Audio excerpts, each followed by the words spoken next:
Well, good evening to all, dear students. Hope you will be fine. By the way, आज की class मैंने दोपहर की बजाय रात को रखा है. There were some technical faults, so I extended the time, but not cancel. Show must be go on. आप सभी का स्वागत है, जो जुड़ चुके हैं, जो जुड़ने वाले हैं और जो जुड़ेंगे इन फ्यूचर. आप सभी का स्वागत है. As I announced, today's class, according to schedule, today is Monday, so your class is subject general knowledge and current affairs.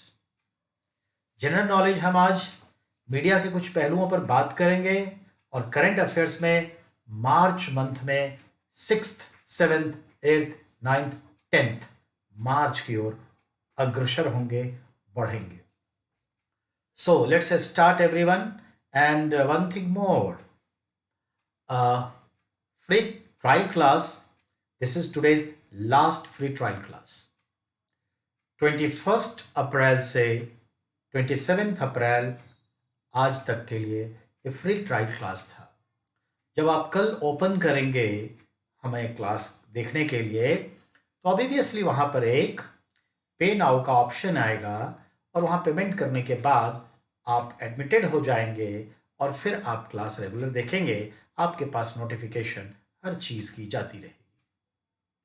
तो कल से पेमेंट सिस्टम में आपको आना होगा.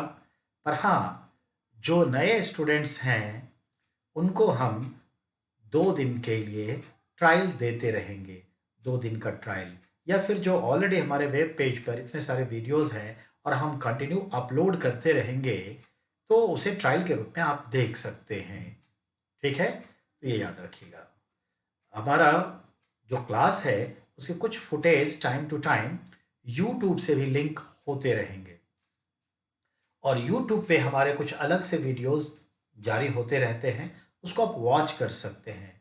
यूट्यूब हमारा फ्री ऑफ कॉस्ट है, वो भी कुछ दिनों में मोनेटाइज हो जाएगा. ठीक है, चलिए बाय द वे बात करते हैं आज जनरल नॉलेज की. जैसा मैंने कहा, मीडिया पे फोकस होगा. तो मीडिया में एक मीडिया है फिल्म, सिनेमाटोग्राफी, चलचित्र, उसकी बात करें.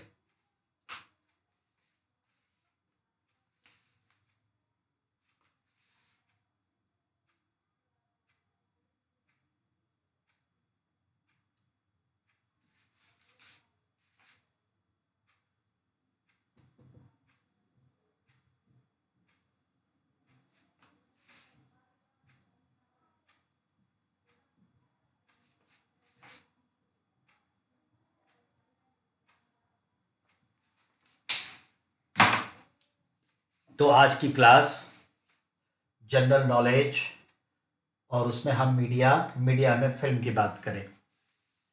मैं आपको जो समझाने की कोशिश करने जा रहा हूँ, याद रहे, पूरे जीएस फाउंडेशन के तहत आईएएस पीसीएस एग्ज़ाम से लेकर नीचे तबके के तमाम एग्ज़ाम में कहीं भी अगर मीडिया के फिल्म से कोई क्वेश्चंस आते हैं तो 40-50 मैक्सिमम क्वेश्चन हैं. उनमें से 20-25 क्वेश्चन आपके लिए हाईलाइट होता है, उन्हीं में से क्वेश्चन आता है. छोटे मोटे सामान्य स्तर के एग्जाम्स के लिए तो 5 से 7 सवाल तय हैं, उसी में से आता है. पर चलिए हम इन तमाम सवालों को समेटते हैं. 2-3 लाइन रिपीट होगा, कोई बात नहीं, समझिए. फर्स्ट ऑफ ऑल, फिल्म, जिसको हम सिनेमाटोग्राफी कहते हैं, चलचित्र कहते हैं. ठीक है, और जो सिनेमाटोग्राफी का कैमरा होता है वो एक्चुअली 1 सेकेंड में 16 से ज़्यादा पिक्चर ले लेता है. With in second more than 16 picture ले लेता है. और फिजिक्स लॉ कहता है कि जब कोई भी बहुत फास्ट वे में स्टिल फोटोग्राफी होती है और विद इन सेकेंड 16 या मैक्सिमम हो जाए, तो उसमें अगर रेगुलर देखें तो एक मूवमेंट जैसा फील होता है. तो मूवमेंट जैसा जो फील होता है that's called movie, movement movie, इसलिए मूवी हो जाता है। याद है स्टिल फोटोग्राफी, लेकिन उसको अलग से देखें तो मूविंग कैमरा कह सकते हैं, इस तरह से। चलिए बात करें। वर्ल्ड में सबसे पहले 1895 में लूमियर ब्रदर्स, जो फ्रांसीसी थे, फ्रेंच ओरिजिन थे, उन्होंने सिनेमाटोग्राफी का आविष्कार किया और फिर इसे वर्ल्ड में 1896 में लोगों को दिखाया, टेलीकास्ट किया। और फिर आगे बढ़ के भारत में हम देखे हैं तो भारत में 1896 में 7 जुलाई को वाटसन होटल मुंबई में एक इंग्लिश छोटी सी फिल्म लूमियर ब्रदर्स ने लोगों को दिखाया। ये भारत में पहली मूवी का श्री गणेश था। That is the beginning of film in India. Lumiere brothers, you know, that is considered better now कि father of movies, cinematography in India, 1896, 7th July, Watson hotel Mumbai. Film का क्या नाम था? There is no issue. Now go ahead. Now अब एक व्यक्ति विशेष की बात करें तो एक थे दादा साहब फाल्के। दादा Saheb Phalke, sir today class for 6th class. Good evening sir. Today class for 6th class. I think Amit Kumar बेटा 6th class in the sense of that कि बिल्कुल हम 6th क्लास से लेके 12th क्लास तक का एनसीईआरटी सोशल स्टडीज भी आप लोग के सामने में रखने जा रहे हैं, चैप्टर वाइज चैप्टर। लेकिन ये कहाँ होगा? यूट्यूब पे होगा और हमारे जो फ्री चैनल है उस पर होगा, फ्री पेज पे होगा, सबके लिए होगा। ठीक है, चलिए बात को आगे बढ़ाते हैं बेटा। तो मैंने ये कहा कि एक थे हमारे मराठी मूल के भारतीय दादा साहब फाल्के, भारत के प्रथम व्यक्ति जो विदेश जाकर सिनेमाटोग्राफी का कोर्स किया, सीख कर आए, एडिटिंग का कोर्स सीख कर आए। ठीक है, संवाद डायलॉग सीख कर आए, पटकथा सीख कर आए, स्क्रीन प्ले सीख कर आए, प्रोड्यूसर डायरेक्टर सब। तो दादा साहब फाल्के को कहा जाता है father of Indian film industry, father of Hindi film industry, भारतीय फिल्म जगत चलचित्र के पितामह ये कहा जाता है। उनके नाम से दादा साहब फाल्के अवार्ड सिंस 1969 से दिया जा रहा है। और फर्स्ट दादा साहब फाल्के अवार्ड जो दिया गया वो हमारी एक महिला अभिनेत्री को दिया गया जिनका नाम देविका रानी रोड्रिग्स था। देविका रानी उनका मूल नाम है और एक रशियन आर्टिस्ट से जो बैंगलोर में रहते थे उनसे उन्होंने शादी की। उनका टाइटल था रॉड्रिग्स, तो उनके नाम में आ गया देविका रानी रॉड्रिग्स। वो पहली है जिन्हें दादा साहब फाल्के अवार्ड मिला। And I would like to be से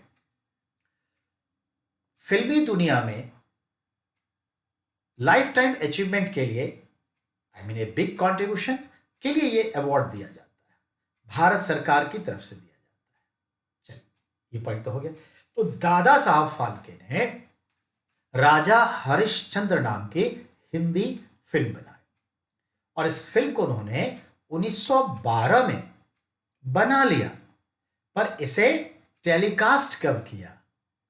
ठीक है ना, टेलीकास्ट रिलीज कब किया? वो है आपका 3 मई 1913। 3 मई 1913 को यह फिल्म रिलीज हुआ। तो ये ध्यान में रखना, दादा साहब फाल्के निर्देशित और प्रस्तुति उन्हीं की थी। फिल्म का नाम राजा हरिश्चंद्र। इस फिल्म में कोई भी महिला भूमिका नहीं निभाई थी। महिला की भूमिका में जिसने रोल प्ले किया वो कोई ना कोई पुरुष ही थे। इस फिल्म में आप देखते होंगे, डॉक्यूमेंट्री कभी हाथ लग जाए तो आवाजें निकल रही हैं, होंठ हिल रहे हैं, पर हम और आप नहीं सुन सकते क्योंकि उस वक्त तक ऑडियो सिस्टम डेवलप नहीं हुआ था फिल्म में, इसलिए आवाज नहीं सुनाई देती, अर्थात वो डायलॉग लेस मूवी थी, संवादहीन मूवी थी, यानी मूक मूवी थी, अर्थात dialogue less movie Raja Harishchandra, Indian first movie Raja Harishchandra, pure Indian Raja Harishchandra. Next, अब जरा सोचिए, आपसे क्वेश्चन करता है the first dialogue movie was Indian, तो क्या कहता है? आलम आरा। कब? 14 March 1931 released, directed by Ardeshir Irani. Raja Harishchandra के बाद क्या आया? अरदेश ईरानी डायरेक्टेड, फिल्म का नाम आलम आरा। सो Alam Ara that was dialogue movie, उसमें संवाद था, तो ये याद रखिएगा। अब कैसे दोनों को याद करें? तो जब आप लिखते हैं बोर्ड पर, देखिए 1930 और यहां है 1931, तो आपको क्या करना है? पलट देना है, ठीक है ना? ये यहां पलटिए, ये यहां पलट देंगे तो 31 आ जाएगा। बहुत अच्छा याद करने का टेक्निक, तो ये टेक्निक अच्छा है, याद रहेगा। तो मेरे कहने का ये मतलब है हरिश्चंद्र 1913, आलम आरा 1931। चलिए अब आइए, अब अगले मुकाम पर चलते हैं। अब अगला मुकाम आता है कि भारत की पहली कलर्ड मूवी, भारत की पहली कलर्ड मूवी, रंगीन मूवी कौन सी थी? तो याद रखिएगा, रंगीन मूवी थी सैरेंद्री। You know सैरेंद्री। आप कहेंगे सर ये किसका नाम है? तो मैं आपको याद दिला दूं, फिलहाल महाभारत सीरियल रीटेलीकास्ट हो रहा है और शायद अज्ञातवास ही चल रहा है फिलहाल। और अज्ञातवास जो है वो कहां है? मत्स्य नरेश विराट नगर में, महाभारत के अकॉर्डिंग और आज के टाइम के अकॉर्डिंग। और ये मत्स्य नरेश विराट नगर जो है वो आपका राजस्थान का अलवर डिस्ट्रिक्ट है, अलवर में थे राजा विराट के यहाँ। याद रहे, प्राचीन काल में पश्चिम भारत में जो राजा होते उसे विराट कहते थे, मध्य और पश्चिम में होते उसे राजा भोज कहते, भोज। जो पूरब में होते सम्राट कहलाते, ठीक है। और जो नॉर्थ वेस्ट में होते नरेश, शकुनी नरेश, गंधार नरेश। तो ये जो नरेश है, सम्राट है, भोज है, विराट है, सब बताओ इतिहास में। चलिए, तो अज्ञातवास में द्रौपदी जो थी वो एक दासी के रूप में थी, तो दासी के तौर पे उनका नाम था सैरेंद्री। याद रखिएगा, India's first coloured movie name was Sairandhri, that also released in 1931। अच्छा, फिल्म में आप एक चीज सुनते होंगे, ईस्टमैन कलर, जो अब नहीं है। ये क्या होता था? ईस्टमैन, मैन मतलब आदमी, मैन मतलब plural, MEN man plural. Eastman यानी कि सोचिए, विश्व के पटल पे जब आप पूरब कहते हैं तो एशिया, और एशिया में आते हैं तो आपको दिखते हैं अलग अलग races of human being, different colours of human beings. हर कलर है, हर रेस है, तो हर तरह के लोग हैं। तो इस तरह से ईस्ट यानी पूर्वी, ईस्टमैन, पूर्वी देशों में जैसे कलर, इस तरह के लोग यहाँ पे फिल्म में काम करते हैं। 3-4 रंग आए, जैसे आपके मोबाइल में नहीं, पहले एक कलर आया, फिर 3-4 कलर आया, फिर मल्टी कलर आया, उसके बाद तो अब समझ ही गए कि किस तरह का कलर चल रहा है। तो ऐसे ईस्टमैन कलर आता था, अब वो बात नहीं होती। चलिए आगे बात करें। अब आपसे पूछता है कि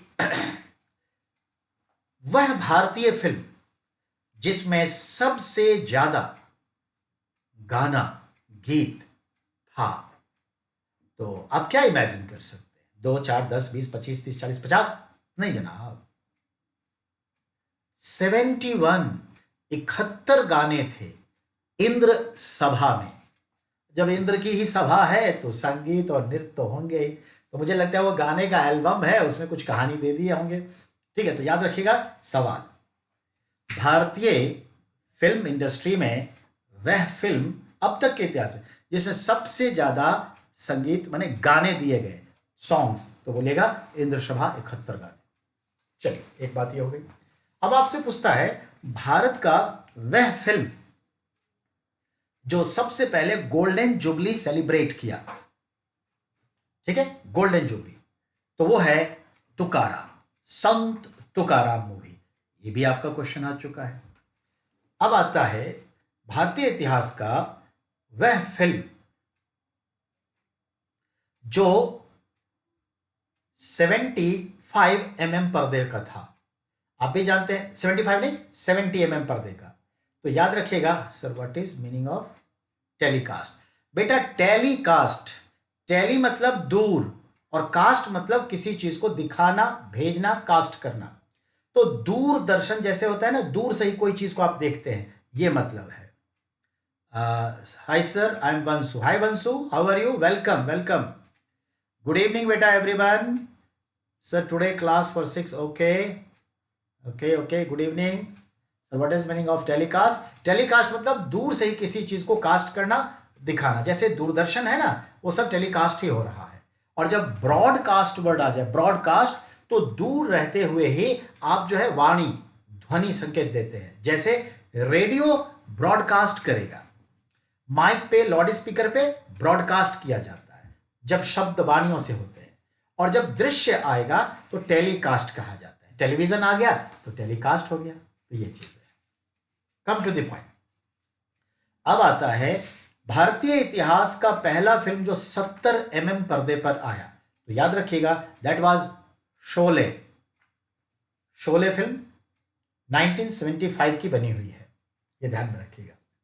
अब कहेंगे सर ये 70 क्या होता है? तो मैं आपको बताऊं, पहले फिल्म 35 रील पे फोटोग्राफी होती थी। 35 समय के साथ फॉरेन में आया और इंडिया में भी फिर क्या हुआ, रील की चौड़ाई, जो रील होता है ना, फिल्म फीता जिसको कहते हैं, फिल्म रील, तो वो चीज है, वो उसकी चौड़ाई कितनी हो गई? 35 से 70 और जो वीडियोग्राफी आई 10-20 साल पहले, 25 साल पहले, तो वीडियोग्राफी जो होती थी पहले 16 पे होती थी। रील की चौड़ाई 16 और समय के साथ 35 पर होने लगी। अब फिल्म 70 की ही मोस्टली बनती है, ठीक है। और हम लोग जो स्टिल फोटोग्राफी लेते हैं, तो आप देखते हैं हम लोग भी फिल्म यूज करते हैं, फूजी, कोडक, ये सब नाम सुना होगा। अब तो डिजिटल हो गया है, तो अब रील की जरूरत नहीं है। चलिए बैक टू पॉइंट करें। अब अगले पॉइंट पर आते हैं। तो मेरा कहना था पहली 70 की फिल्म शोले जो 1975 में रिलीज हुई। अब पूछता है भारत की पहली फिल्म जो 3D थी, वर्ल्ड में, अमेरिका में पहला 3D, 3 डायमेंशनल मूवी बनी, तो उसमें कौन सी मूवी थी? वो सवाल नहीं है, कब? 1953 में। और भारत में जो पहली 3D मूवी बनी, दैट इज माय डियर कुटी चैटन इन मलयालम लैंग्वेज, जिसका अर्थ है मेरा प्यारा छोटा चेतन। बहुत ही मार्मिक कहानी पर बनी है, तो ये फिल्म है। तो याद रखिए कब? 1984 में माय डियर कुटी चैटन फिल्म बनी। और हिंदी में पहला 3D मूवी कौन सी? तो in Hindi first 3D movie Shiva ka Insaaf, जैकी श्रॉफ उसमें जनाब अभिनेता थे। शिवा का इंसाफ 1986 में। तो फर्स्ट 3D माय डियर कुटी चैटन, फर्स्ट हिंदी 3D शिवा का इंसाफ, फर्स्ट 1984, सेकेंड 1986। अब कहेंगे सर ये 3D का क्या मतलब है? तो देखिए, किसी भी चीज की जनरली माना जाता है कि 3 डायमेंशन होते हैं। तो पिक्चर में 2 डायमेंशन हुआ करते थे। जैसे आज अभी आप लैपटॉप पे या मोबाइल पे मुझे देख रहे होंगे, तो 2 ही चीजें दिखती हैं, लंबाई और चौड़ाई, विड्थ नहीं दिखता। तो फिल्मी इंडस्ट्री में पहली बार विड्थ आ गया। ये फील जैसे अगर बॉक्सिंग ही है, तो ऐसा फील होगा कि आपके सामने, आपके पर्दे पर बॉक्सिंग आ रही है। 3D, जैसे आजकल 3D पेंटिंग बनती है, 3D प्रिंटर बन गया है, तो ये चीजें हैं। तो 3D प्रिंटर हो गया, 3D बहुत सारी चीजें बन रही है। पेंटिंग्स तो खास करके बन रही है। मेरा बेटा भी 3D पेंटिंग्स बना रहा है, सीख रहा है। तो कहने का मतलब है ऐसे ही तीसरा डायमेंशन लंबाई चौड़ाई का लगा, क्या हुआ, विड्थ, मोटाई जुड़ गया, ये फील देने लगा। तो इसको कहते हैं 3D। उसके लिए स्पेशल इफेक्ट चश्मा आता था। अब जो है वो चश्मे उसमें देखने की जरूरत नहीं पड़ती, अब वो चश्मा उसमें गया जमाना। चलिए, by the way 3D movies के बारे में आपने देख लिया, 70 mm की बात आपने देख ली, ठीक है। अब बात करते हैं आगे कि किस फिल्म से और कहा जाए, तो समझिए। तो अर्देश ईरानी का संदर्भ मैंने आपको पहले ही बता दिया था। अब आइए, आपसे पूछता है कि राष्ट्रीय फिल्म अवार्ड जो होता है, फिल्म फेयर अवार्ड, उसकी शुरुआत कब हुई? 1952 से हुई। तो याद रखिएगा, फिल्म फेयर अवार्ड की शुरुआत 1952, और जो नेशनल फिल्म अवार्ड है जो भारत सरकार देती है 1954। आपसे पूछता है पहला नेशनल फिल्म फेयर अवार्ड किसको मिला? तो नरगिस को मिला था। ये ऐसा सवाल आया हुआ है। चलिए, अब हम बात करते हैं सबसे ज्यादा गाने वाला फिल्म। तो हो गया आपका जो 1932 में आया था, इंद्रसभा, ये क्लियर है। अब अगला जो पॉइंट आपका बनता है, ये भी हो गए, ये भी हो गए, सारी चीजें।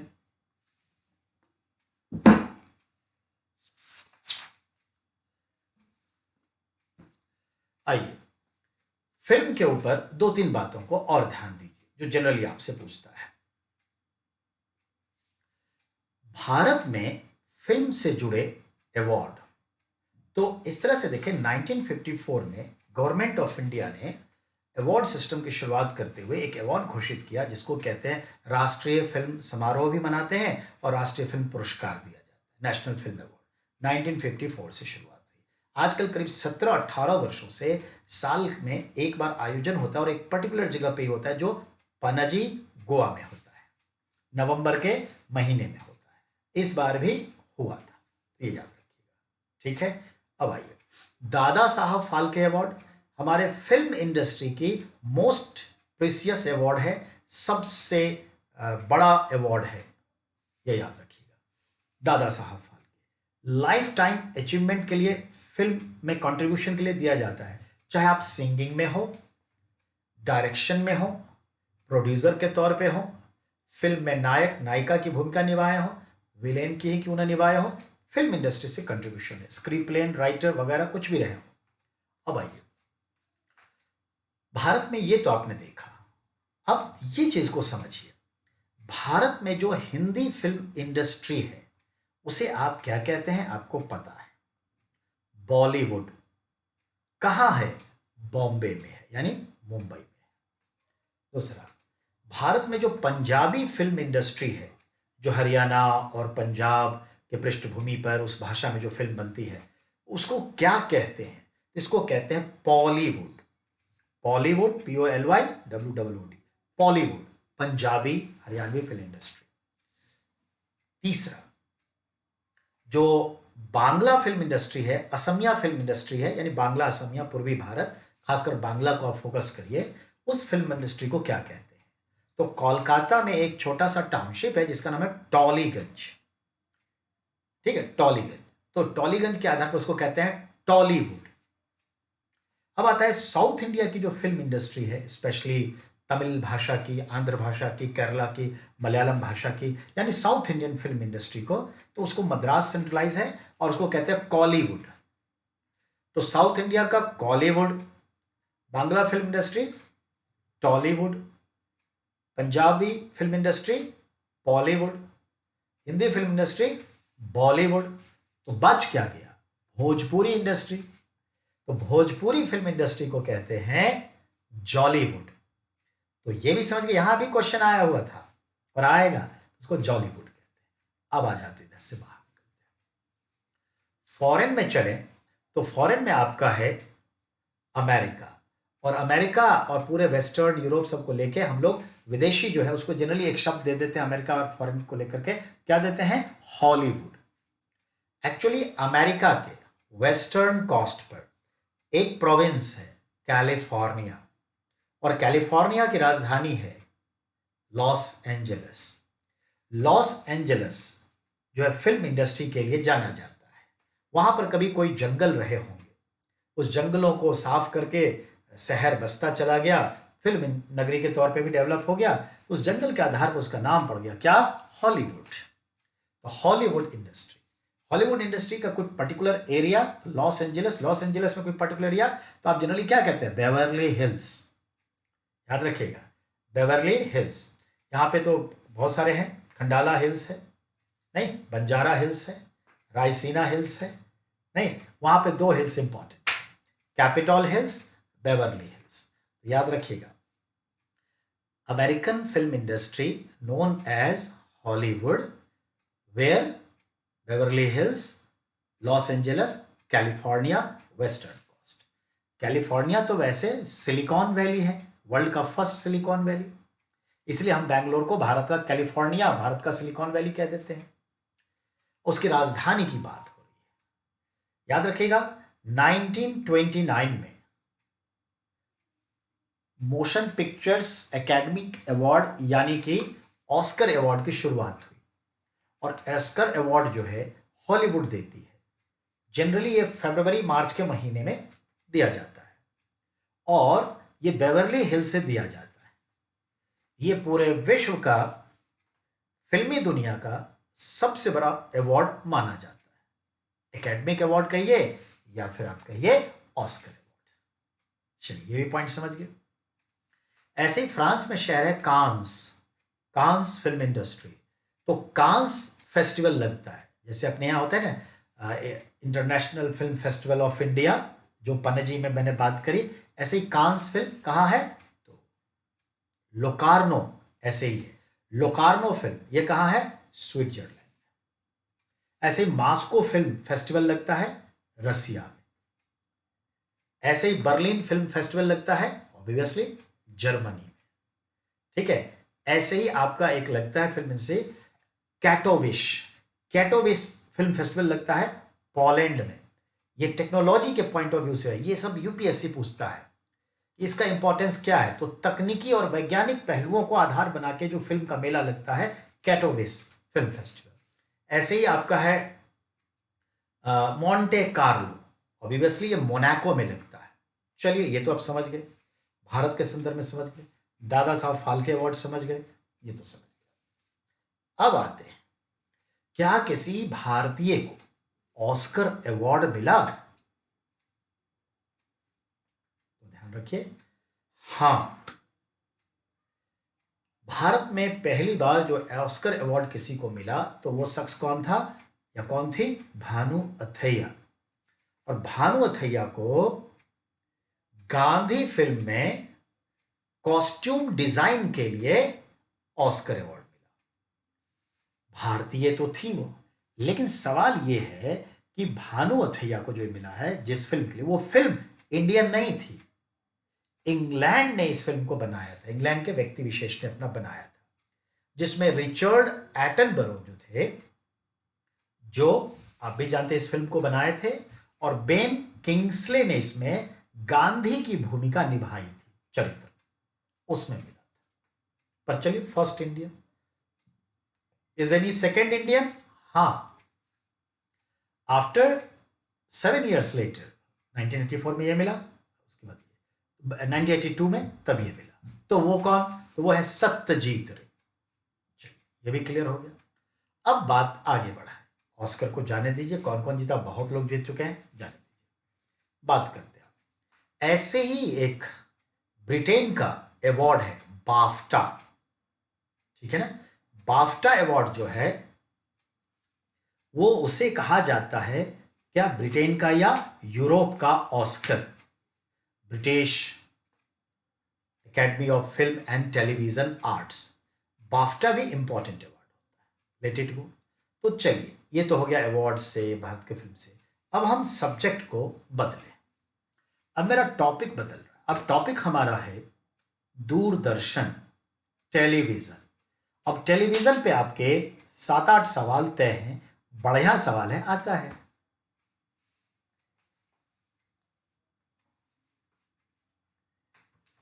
चलिए अब जरा हाईलाइट कर दूं,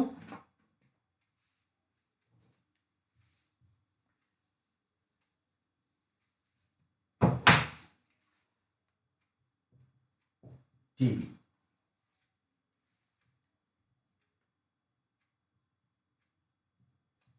Doordarshan.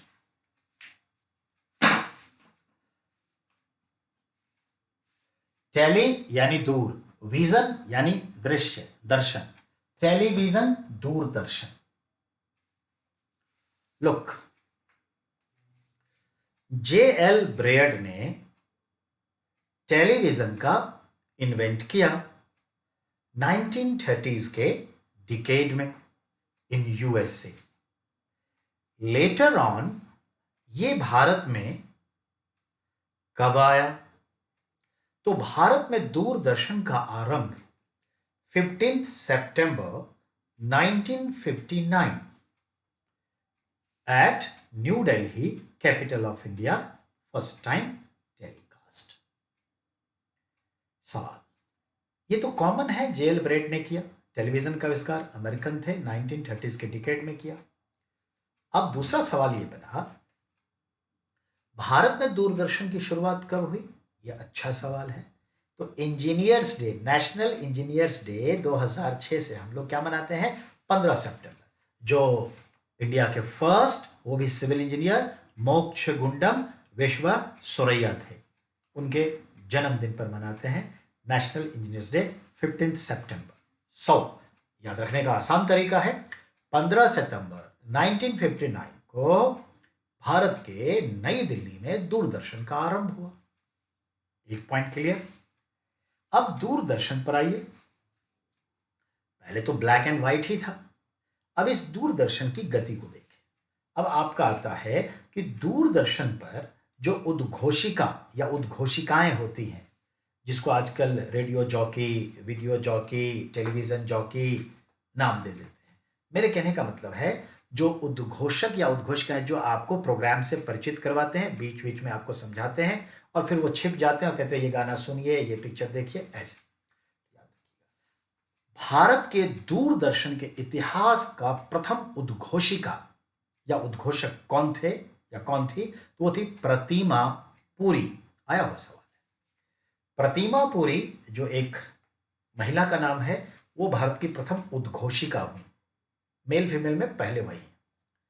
And she is the first lady और first person who start the chanting और रीड न्यूज। अब ध्यान दें, 15 अगस्त 1965 से दूरदर्शन पर हिंदी न्यूज का आरंभ हुआ। तो हिंदी में समाचार प्रतिमा पुरी ही पढ़ती थी। एक पॉइंट क्लियर। अब आ जाइए, 3 दिसंबर 1971, याद है, 3 दिसंबर 1971 को टेलीविजन पर इंग्लिश न्यूज की शुरुआत हुई। और आपको तो यूं भी याद रह जाएगा कि 3 दिसंबर 1971 it is the beginning of Indo Pakistan war. नहीं तो ऐसे याद रख लीजिएगा। तो इंग्लिश की शुरुआत हुई। अब है एक बड़ी अच्छी चीज है कि हिंदी न्यूज कब शुरुआत हुई और इंग्लिश कब हुई, ये क्लियर। अब आता है दूरदर्शन पर हम देखें तो एक प्रोग्राम की शुरुआत हुई 26 जनवरी 1967 को। 6:30 बजे शाम को यह प्रोग्राम शुरू होता था और 7 बजे समाप्त, आधे घंटे का। आज भी ऐसा ही होता है।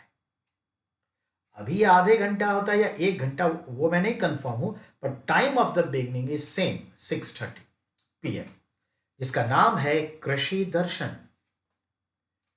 कृषि दर्शन 1967 से शुरू हुआ और आज तक अपने निश्चित समय पर प्रोग्राम करती है।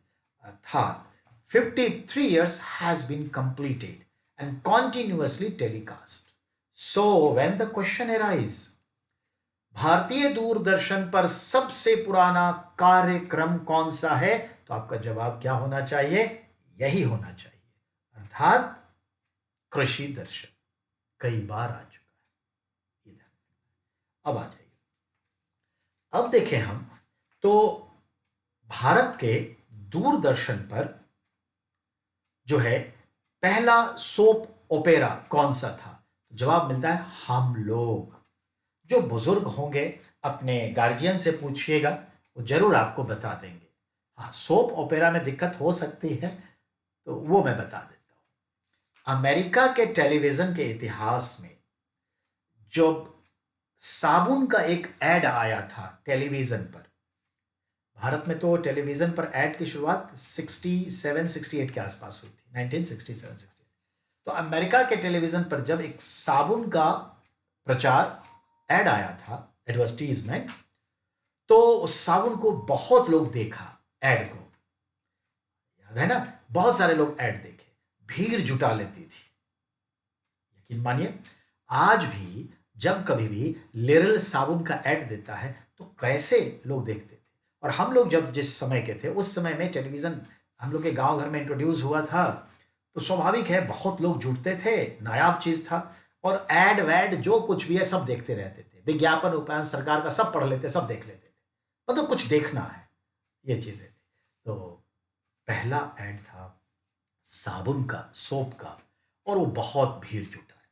तो भीड़ जुटाने वाला, टीआरपी बढ़ाने वाला ये विज्ञापन था। तो जब कभी भी कोई टीवी पर पूरी दुनिया में प्रोग्राम आया तो लोगों ने उस नाम का इस्तेमाल किया, सोप ओपेरा। ओपेरा मतलब होता है खुला नाटक। तो सोप ओपेरा मतलब कि बहुत पॉपुलर प्रोग्राम, कार्यक्रम। तो भारत के टेलीविजन के इतिहास में जो मोस्ट पॉपुलर, पहला पॉपुलर प्रोग्राम आया था वो था हम लोग, जो 1984 में शुरुआत हुई थी। तो कभी भी पूछे भारतीय टेलीविजन का पहला सोप ओपेरा कौन, हम लोग सीरियल, धारावाहिक, ऐसे सवाल आएगा। अब आ जाइए इस पर, देखें आगे क्या क्या है। तो आगे हम देखें, अगर कभी भी पूछे कृषि दर्शन तो वो तो बता देंगे। अब अगला इंग्लिश का है, न्यूज बता दीजिएगा। अब क्या होता है, भारत में पहली बार कलर्ड टेलीविजन कब, तो याद करिए सेकेंड टाइम जो एशियाड गेम हुआ न्यू दिल्ली में 1982 में, तो हमने कलर टेलीविजन को भी इंट्रोड्यूस कर दिया। याद रखिएगा 25 अप्रैल, अभी अभी गया है, 25 अप्रैल 1982 को भारत में कलर टेलीविजन की शुरुआत। चलिए ये भी हो गया आपका। अब है भारत के टेलीविजन पर, टेलीविजन के पर्पस से कोई पहली फिल्म जो बनाई गई और टेलीकास्ट हुई। वो अलग बात है कि कोई हॉलीवुड बॉलीवुड फिल्म हम टेलीविजन पर दिखा दिए, टेलीविजन के लिए ही कोई फिल्म बनी हो। तो सदगति, सत्यजीत रे थे, उन्होंने फिल्म बनाई थी टेलीविजन के लिए 1987। तो भारतीय टेलीविजन इतिहास का पहला film Sadgati, directed by, produce by Satyajit Ray. अगले पॉइंट पर आ जाइए। अगला पॉइंट क्या कहता है, तो अगला पॉइंट कहता है जो 3 दिसंबर 1991 को प्रसार कार्यकारिणी डीडी, अर्थात समझिए 3 दिसंबर 1991 को जो लोकसभा का बैठक होती है उसको टेलीविजन पर, दूरदर्शन पर प्रसारित किया गया। यानी संसद की कार्रवाइयों का टेलीविजन पर प्रसारण कब आरंभ हुआ, 3 दिसंबर 1971। अब इसको लिंक कैसे करें, सॉरी 3 दिसंबर 1991, लिंक कैसे करें, तो देखिए 3 दिसंबर 1971 को इंग्लिश न्यूज की शुरुआत हुई टेलीविजन पर। ठीक 20 साल बाद 3 दिसंबर 1991, 1991 को क्या शुरू हुआ, समझ गए होंगे आप, लोकसभा का प्रसारण, कार्रवाई का, संसदीय कार्रवाई का, पार्लियामेंट्री, क्या कहते हैं, पार्लियामेंट का प्रसारण, यानी कि telecast of inside functioning of the parliament, संसदीय। अब आइए, अब क्या होगा, तो ध्यान में रखना है, फिर बजट अगले साल यानी कि 29 फरवरी 1992 को लोकसभा में जो बजट पेश किया गया उसकी कार्रवाई को सीधा सीधा टेलीविजन पर दिखाया गया। तो first time budget directly telecast from parliament on television 1992 budget. चलिए ये भी क्लियर हो गया। अब इससे आगे की बात करें।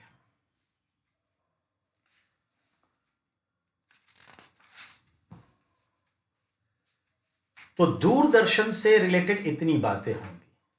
वैसे जो दिल्ली में रहते हैं उनको मैं बता दूं, ये जो पीतमपुरा है और पीतमपुरा, कोई प्रीतमपुरा भी कह देते हैं, उसमें जो आपका टीवी टावर है वह 1987 का इनॉग्रेट किया गया है, 1987 से, और कोई बड़ा इशू नहीं है।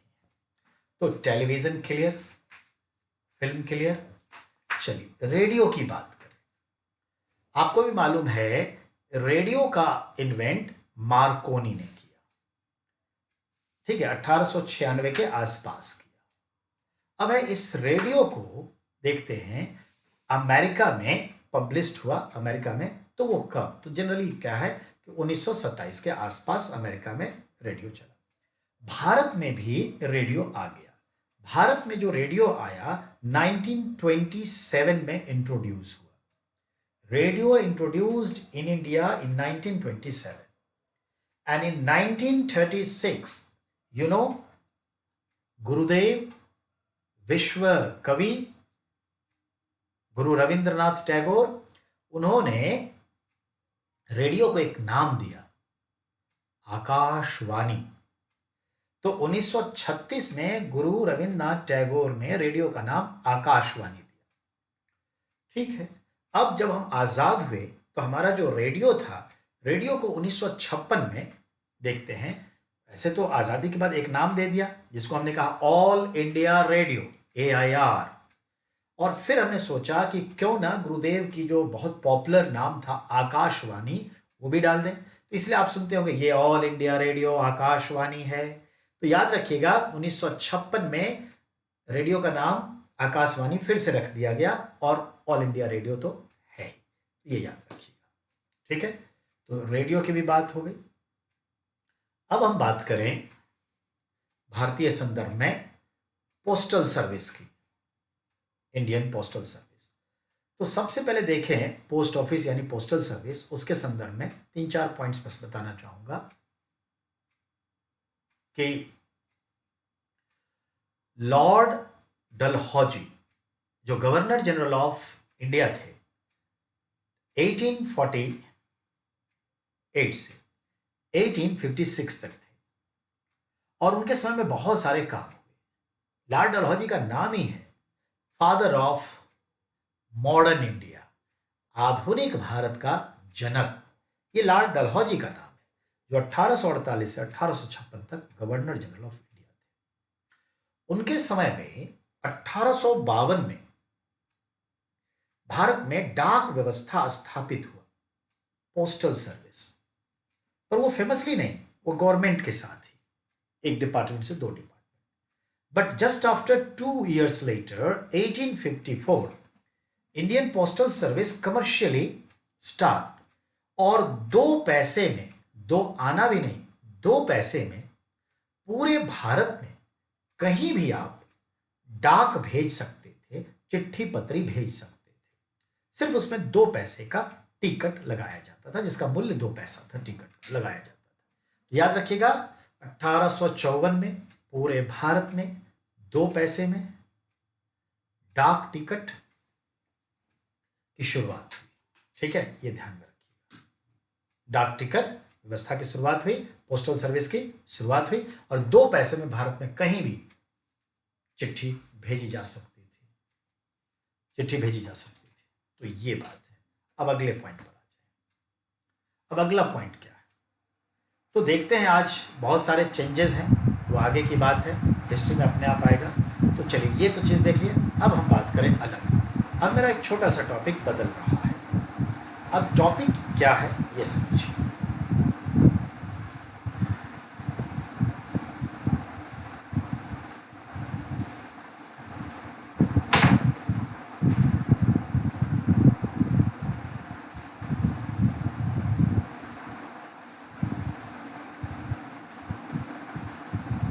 नेशनल फ्लैग यानी भारत का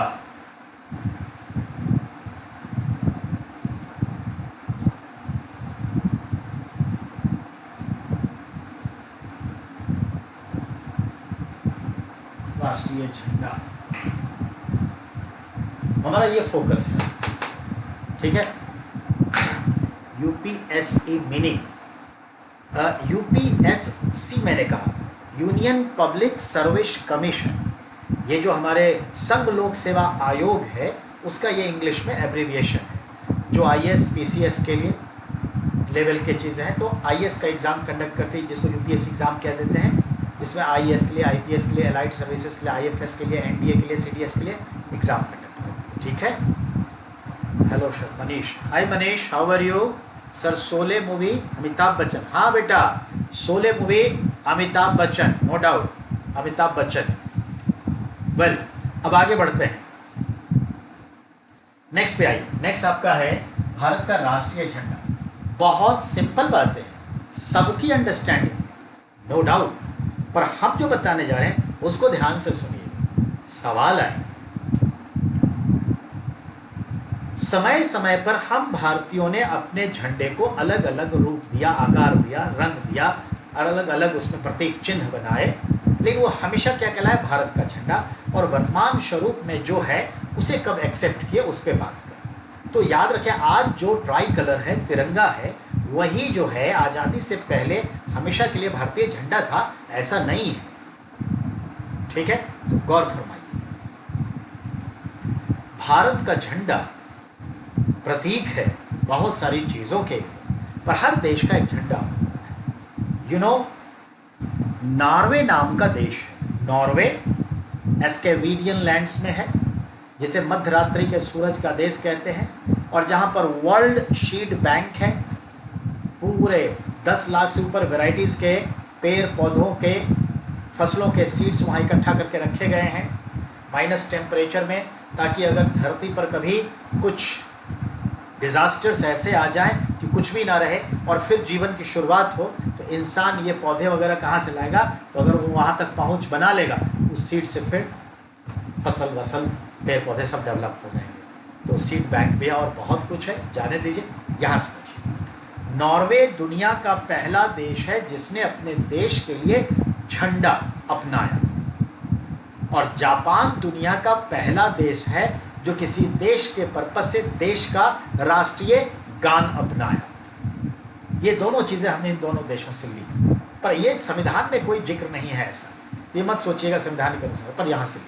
तो चलिए, नॉर्वे दुनिया का पहला देश जिसने नेशनल फ्लैग अपनाया, हमने भी समय पर अपनाया। अब जरा गौर फरमाइए, सबसे पहले ये देखें, एक सवाल आता है, भारत का झंडा सर्वप्रथम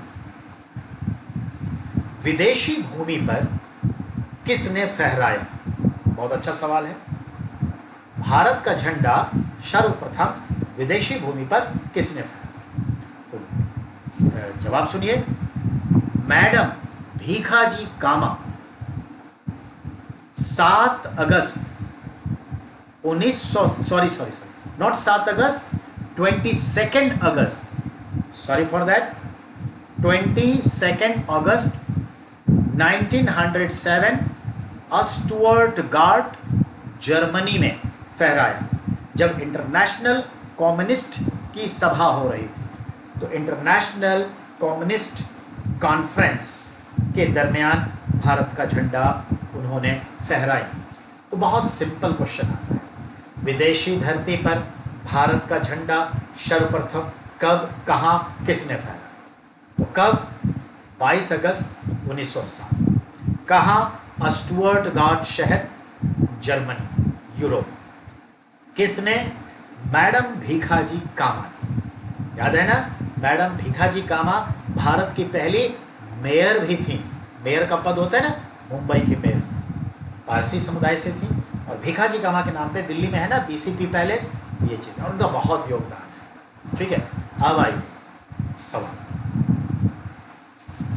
हमने स्वतंत्रता के उपलक्ष्य में भारत का झंडा पहली बार कब फहराया? याद रखिए, हमने भारत का झंडा स्वतंत्रता को ध्यान में रखते हुए, याद होगा 1929 Lahore conference of all India Congress committee, Congress party की, और उसमें हमने जवाहरलाल नेहरू एज ए अध्यक्ष मांग की कि हमें पूर्ण स्वराज चाहिए।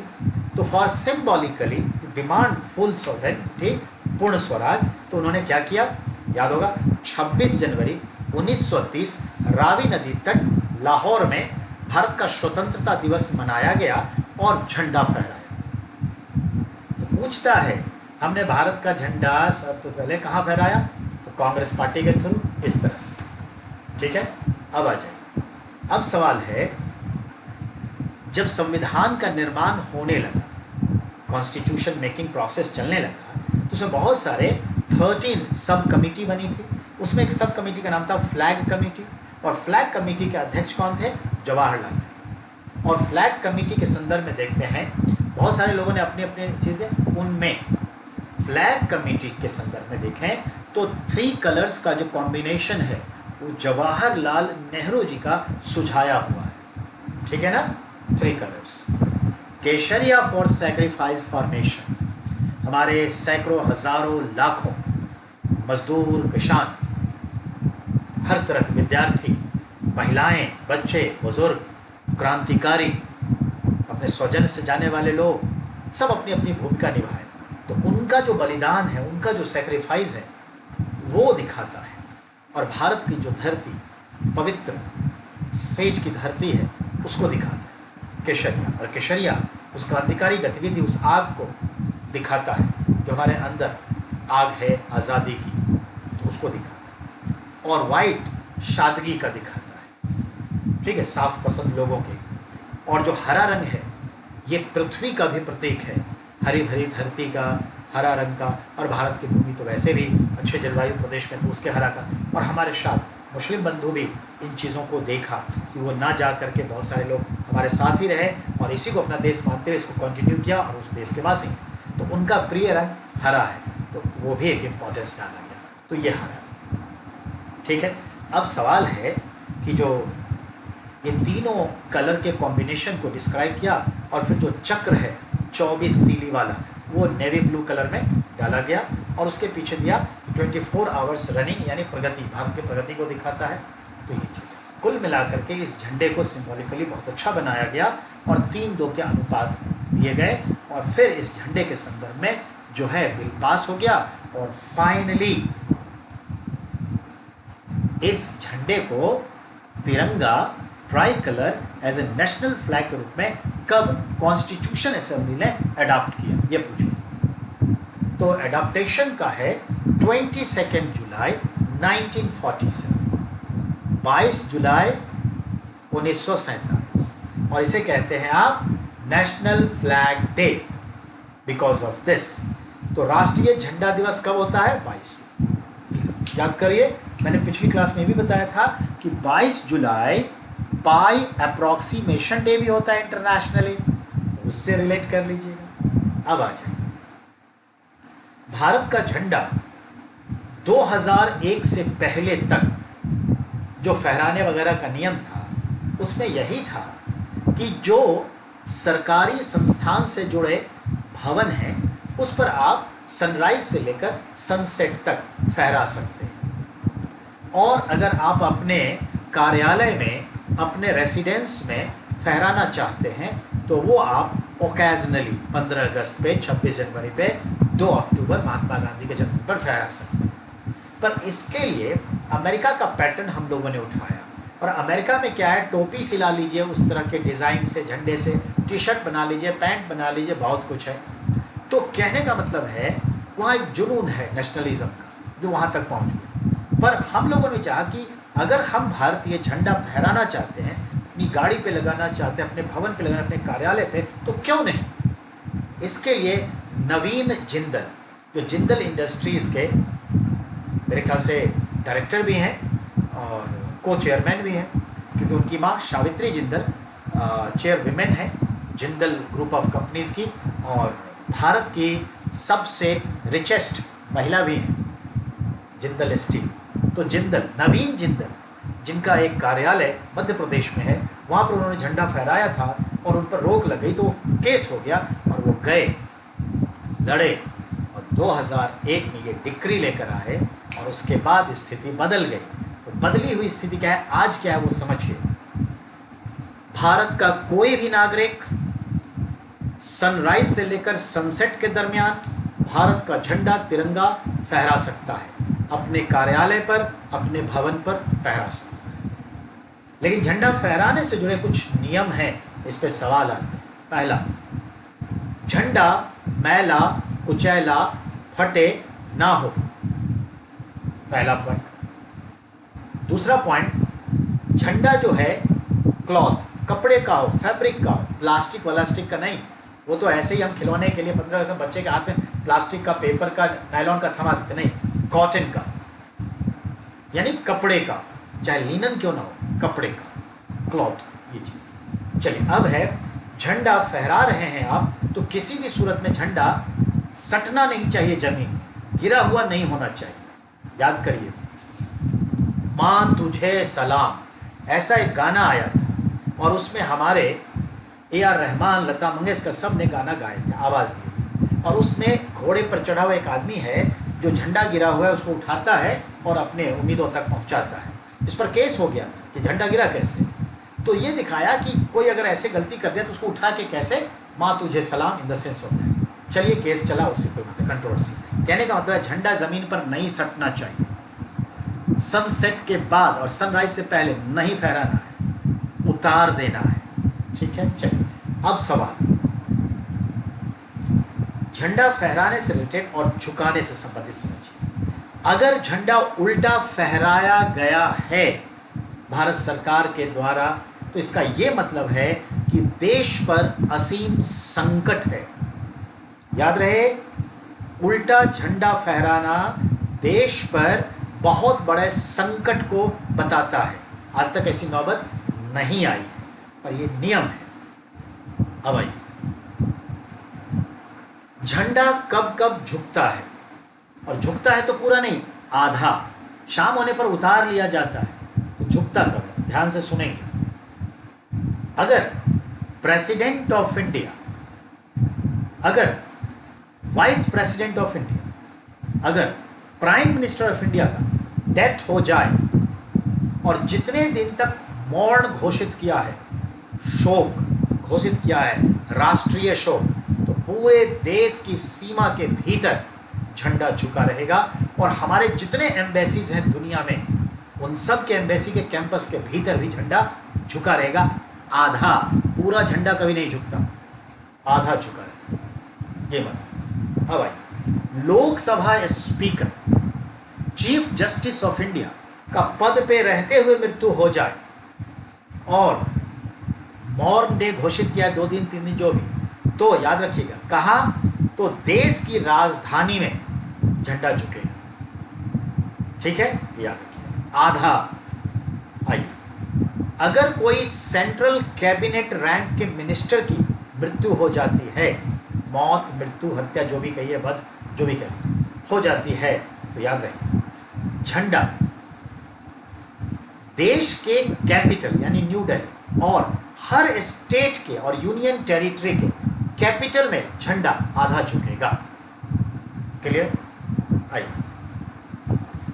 अब अगर कोई राज्य मंत्री, स्टेट मिनिस्टर की मौत हो जाती है, यूनियन स्टेट मिनिस्टर, तो झंडा सिर्फ देश की राजधानी में आधा झुकेगा।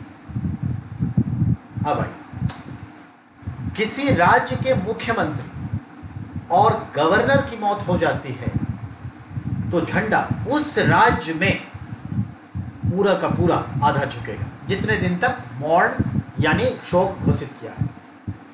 अगर किसी राज्य विशेष के कैबिनेट मंत्री की मौत हो जाए, तो उस राज्य के सिर्फ कैपिटल में झंडा आधा झुकेगा। अब आइए, और इन सब के मौत पर झंडा तो पूरे राष्ट्र में, देश में, जहां जहां झुकना झुकेगा। जहां डेड बॉडी रखी है, अगर वो झंडा लगाते वहां भी झुका रहेगा। जिस भवन में, जिस बिल्डिंग में डेड बॉडी है, वहां भी आधा झंडा झुका ही रहेगा। जब राष्ट्र झुका रहा है तो होता ही है।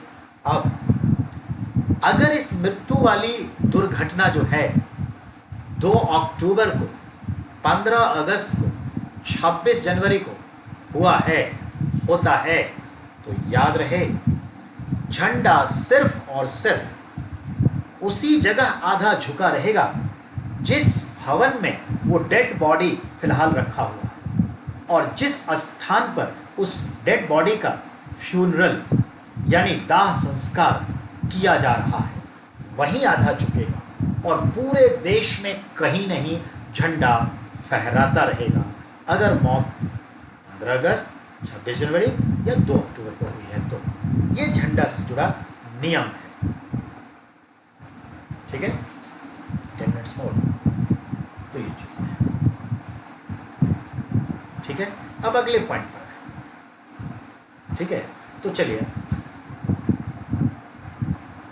अब अगले पॉइंट, 2 घंटे की क्लास है तो 2 घंटे लगातार, ठीक है, कोई बात नहीं, बच्चे आराम से देख लें। अब अगले पॉइंट पर आ जाए। तो ये तो आप समझ गए बेटा कि झंडे का क्या नियम है, कायदे कानून है, तो ये चीज़। और पिंगले वेंकैया ने जो है झंडे का 2-3 का शेप डिज़ाइन सब दिया था, कलर तो सुझाए गए थे इनके द्वारा। तो चलिए ये बात है। अब आगे आते हैं नेक्स्ट टॉपिक पर। नेक्स्ट टॉपिक आपका होगा करंट अफेयर्स, और 2-3 मिनट का एक ब्रेक ले लीजिए, जाइएगा कहीं नहीं, मैं भी यहीं हूँ। ठीक है, और फिर आते हैं 2020 के मार्च महीने के 6 तारीख से करंट अफेयर्स की शुरुआत करते हैं। देखते हैं 6 तारीख के आपके अखबार में, मैगजीन्स में क्या क्या आया। ठीक है, उस पर बात करते हैं। बाय द वे 2 से 3 मिनट का विराम दे।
Welcome to all again.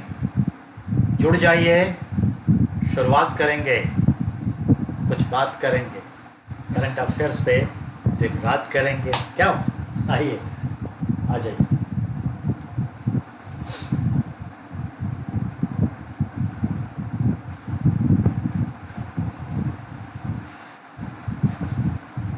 आ गए होंगे सब। बेटा लॉकडाउन चल रहा है, दाढ़ी तो बढ़ेगी। आपने प्रोमो में कुछ और देखा होगा, यहाँ दाढ़ी बढ़ी हुई। समय सबसे बलवान है, क्यों? चलिए, मेरा ख्याल है सब आ गए होंगे, शुरुआत करते हैं। 6 अप्रैल की बात हो रही है, 2020 मार्च, 6 मार्च की बात है, सॉरी 6 मार्च।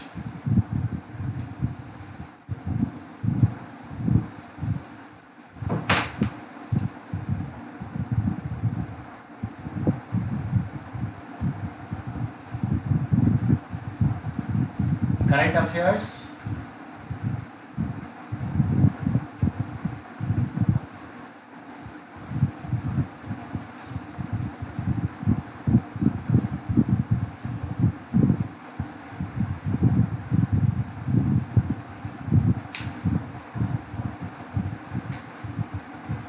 फिलहाल 6 पे चलें, ठीक है? मार्च मंथ 6 पर। Let's start.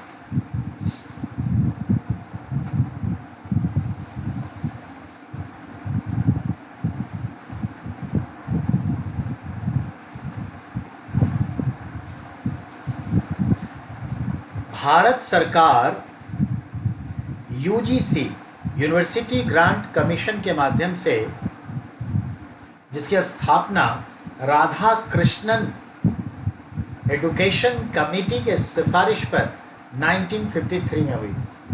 You know, 1948 Radha Krishnan committee on education, उसने सिफारिश करी थी यूजीसी की स्थापना, यूनिवर्सिटी ग्रांट कमीशन।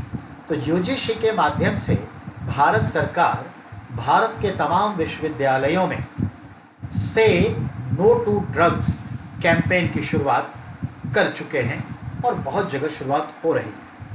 हमारे युवाओं में, सभी तो नहीं पर बहुत सारे युवाओं में जैसा माहौल बनता जा रहा है, ड्रग्स के प्रति झुकाव बढ़ता जा रहा है। तो ड्रग्स से उन्हें दूर करने के लिए से टू नो ड्रग्स नाम से कैंपेन शुरू। कहाँ? सभी यूनिवर्सिटी। किसने इसके लिए डायरेक्ट किया है? भारत सरकार ने। और फिर भारत सरकार के द्वारा यूजीसी से दिशा निर्देश दे रही है हर यूनिवर्सिटी। तो से टू नो ड्रग्स अभियान in central university by central government, ये एक पॉइंट। नेक्स्ट की बात करें।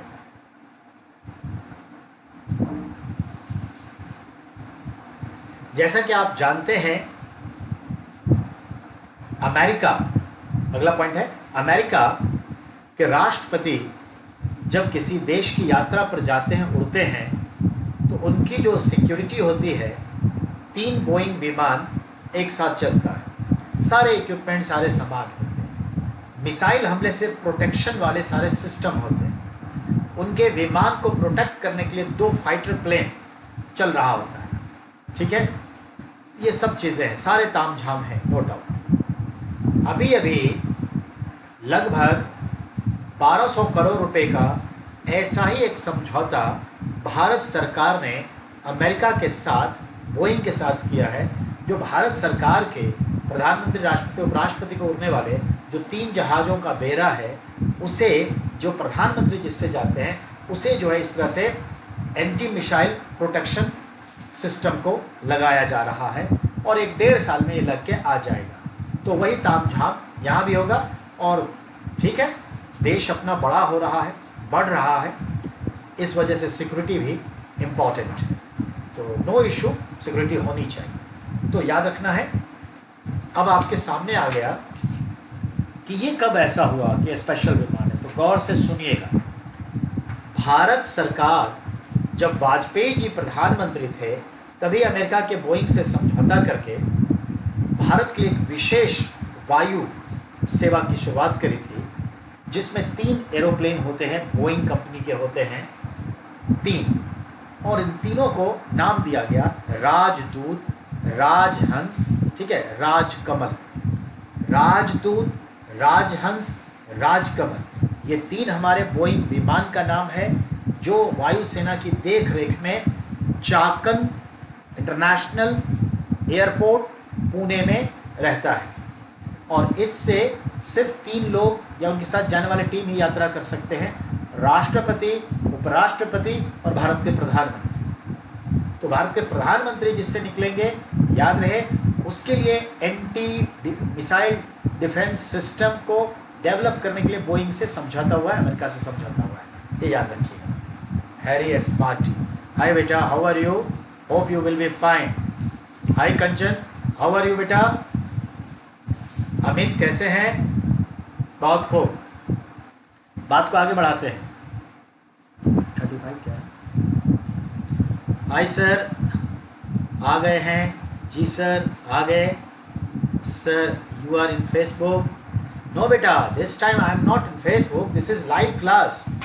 बेटा हमारा institution Ramendra the art of understanding जो ऑफलाइन क्लास देती थी, लाइब्रेरी चलाती है, अब वो ऑनलाइन क्लास के लिए भी जीएस फाउंडेशन के पर्पज से फ़िलहाल आ चुकी है ऑनलाइन। और ये ऑनलाइन क्लासेस हम जो दे रहे हैं वो किनके सहयोग से दे रहे हैं? तो हमारे लिए जो सहयोगी हैं वो हैं स्टडी 24x7, उनके प्लेटफॉर्म से दे रहे हैं।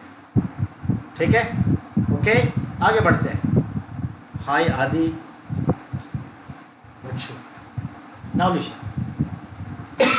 तो 1200 करोड़ का ये डील हुआ है भारतीय प्रधानमंत्री के एरोप्लेन को, वीआईपी एरोप्लेन को मिसाइल डिफेंस सिस्टम से प्रोटेक्ट करने के लिए। नेक्स्ट की बात करें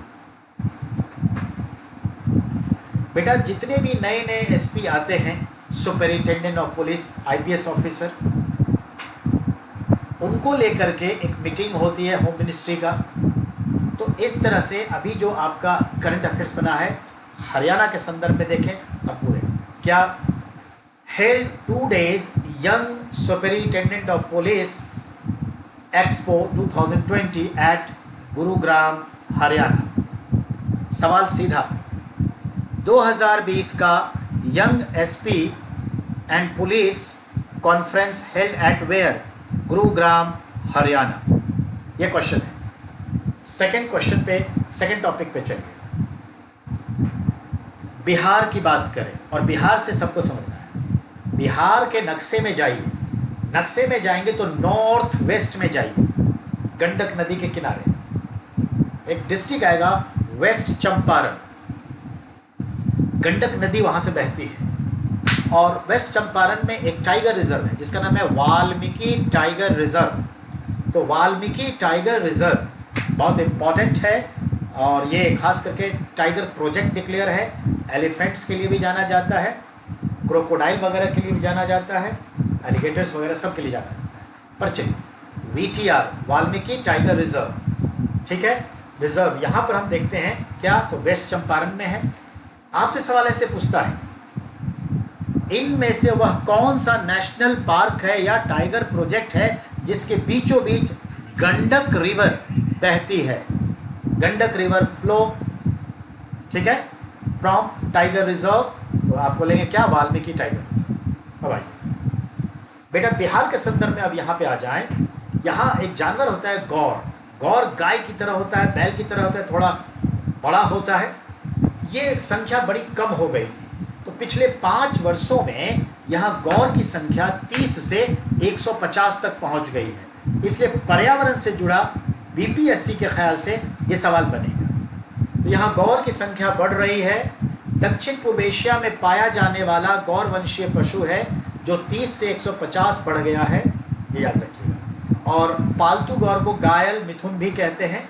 एक्चुअली बॉर्डर पे नेपाल है और नेपाल में चितवन टाइगर प्रोजेक्ट कह लीजिए या चितवन फॉरेस्ट है, वहाँ भी बहुत सारे गौर निकल लेते हैं। वहाँ का हाथी इधर, यहाँ का हाथी उधर, क्योंकि एलिफेंट कॉरिडोर बना हुआ है, तो ऐसा होता है। चलिए, बहुत छोटा सवाल था। अब अगले पॉइंट पर आते हैं। भारत शुगर के प्रोडक्शन में सेकंड पोजीशन है वर्ल्ड में आफ्टर ब्राज़ील, और ऐसा उम्मीद है कि इस बार का जो शुगर ईयर यानी चीनी वर्ष की शुरुआत 1 अक्टूबर से हुई और जिसे समाप्त कर दिया जाता है 30 सितंबर को, और जनरली उत्पादन जो होता है अक्टूबर, नवंबर, दिसंबर, जनवरी, फरवरी, मार्च, ये 6 महीना होता है प्रोडक्शन। कोई कोई मिल है जहाँ पे प्रोडक्शन चलता रहता है अप्रैल तक, 10 मई तक, पर 99% प्रोडक्शन मार्च 31 तक जनरली समाप्त हो जाता है। इस बार सिर्फ उत्तर प्रदेश में पिछले वर्ष के कंपेयर में चीनी का उत्पादन बढ़ा है, and the rest of states decreased because drought, famine, अल्प वर्षा, यानी हम कह सकते हैं कम वर्षा की वजह से यहीं पे बढ़ा है।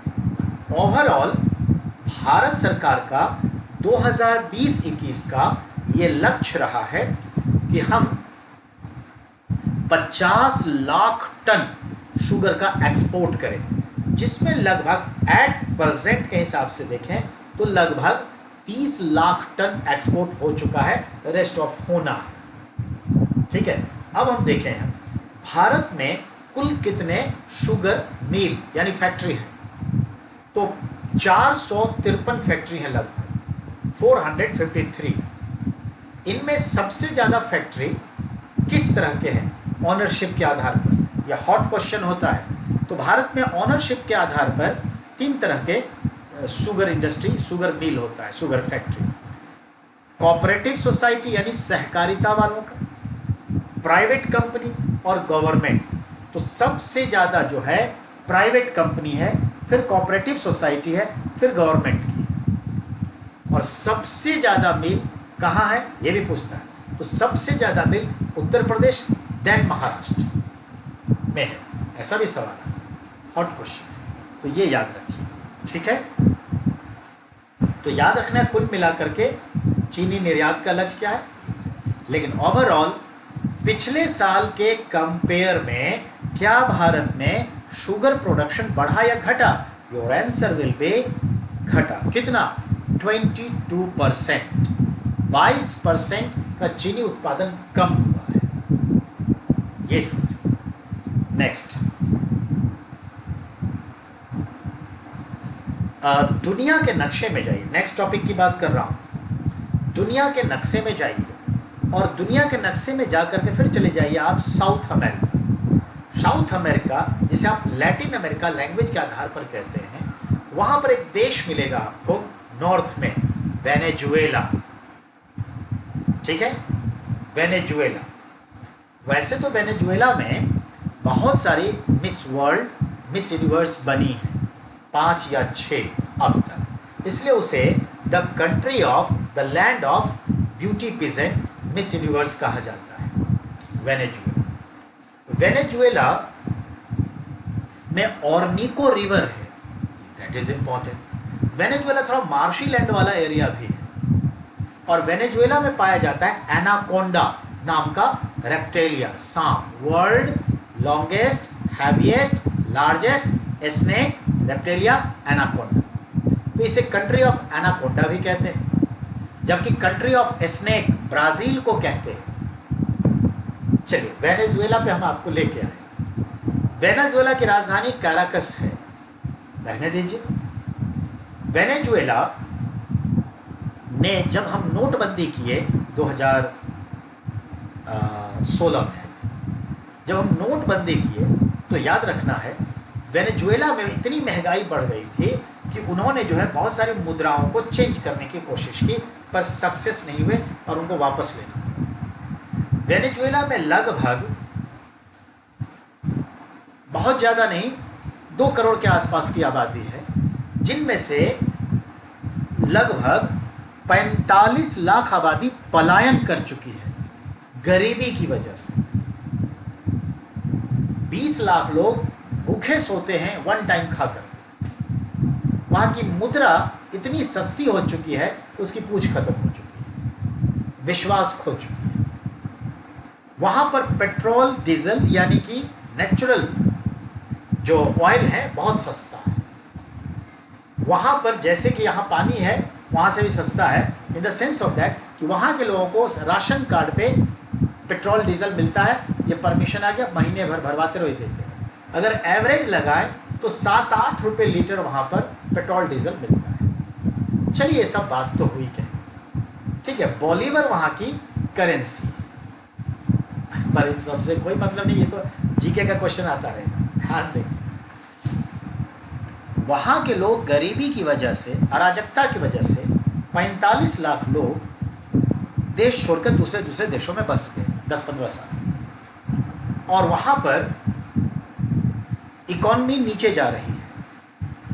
अब हुआ क्या, इसको देखते हुए वहाँ के जो एट प्रेजेंट प्रेसिडेंट हैं मादुरो, जनरल मादुरो जिनका नाम है पूरा निकोलस माडुरो, निकोलस माडुरो ने अभी अनाउंसमेंट किया, डिक्लेरेशन किया, क्या कि वेनेजुएला की हर विवाहिता महिला को 6 बच्चे पैदा करने चाहिए, 6 बच्चे, याद रखिएगा, ताकि वेनेजुएला की इकॉनमी चले, जनसंख्या बढ़ेगी, हर जनसंख्या के हिसाब से, इकोनॉमी के हिसाब से वो एक उपभोक्ता होगा, हर व्यक्ति कंज्यूमर है तो चलेगा इकोनॉमी, ये बात हो रही है। तो याद रखिएगा 93 लाख एक समय ऐसे लोग हैं लगभग कि बिना 2 टाइम खाए सोते हैं, 93 लाख की, 45 लाख लोग पलायन कर चुके हैं, गरीबी हद है, मुद्रास्फीति बहुत ऊपर है, स्थितियाँ बहुत बदतर हैं, तो 6 बच्चे चाहिए इकोनॉमी चलाने के लिए,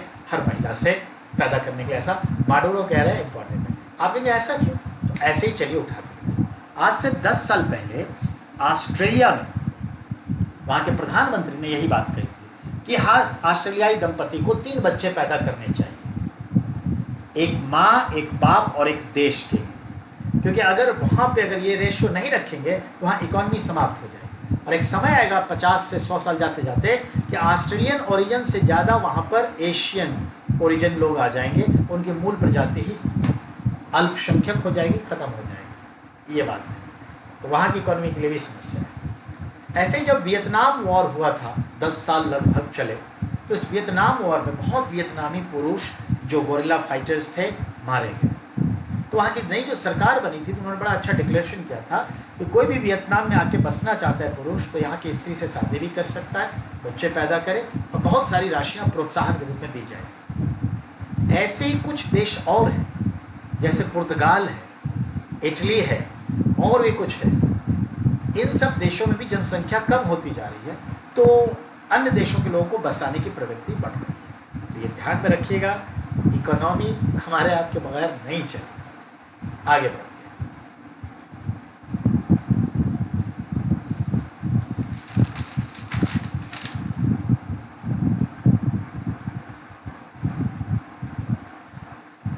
अगला जो करंट अफेयर्स बनेगा वो सुनिए। 6 तारीख को एक न्यूज आया, डेथ किसका, तो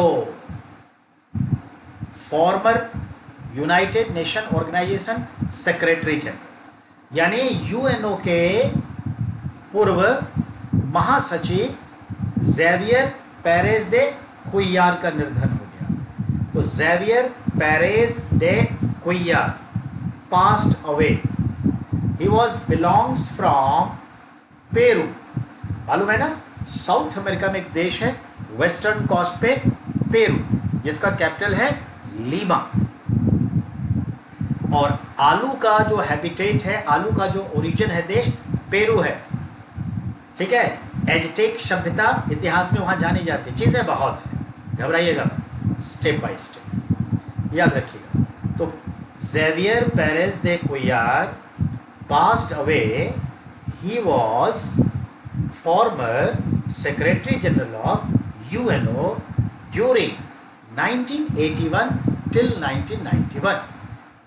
बेटा पिछले साल 2019 में ऐसे ही यूएनओ के फॉर्मर जनरल सेक्रेटरी डेथ कर गए, जिनका नाम था बोत्रस घाली फ्रॉम इजिप्ट। वो भी सवाल आया। कोफी अन्नान चले गए, वो भी सवाल आया, वो भी फॉर्मर जनरल सेक्रेटरी थे। जनाब ये हैं ज़ेवियर पेरेज दे कुइयार, ये भी पास्ट अवे। तो क्या लगता है, आपका अनुभव क्या कहता है, ये भी आएगा? तो इंतज़ार करिए, सवाल बन चुका है, आएगा। कौन थे, ऐसे ही पूछेंगे। नेक्स्ट, ये ज़ेवियर पेरेज दे कुयार पेरू के प्राइम मिनिस्टर भी रह चुके थे। अब ये जो मैंने ऐड कर दिया तो ये यूपीएससी के लेवल हो गए। वहां तो पूछेगा कि इस व्यक्ति विशेष का डेथ हो चुका है, इनसे रिलेटेड कौन सी बात असत्य है, which one is not correct, ऐसी बात होगी। सर प्लीज रेस्पॉन्ड, कौन है ये?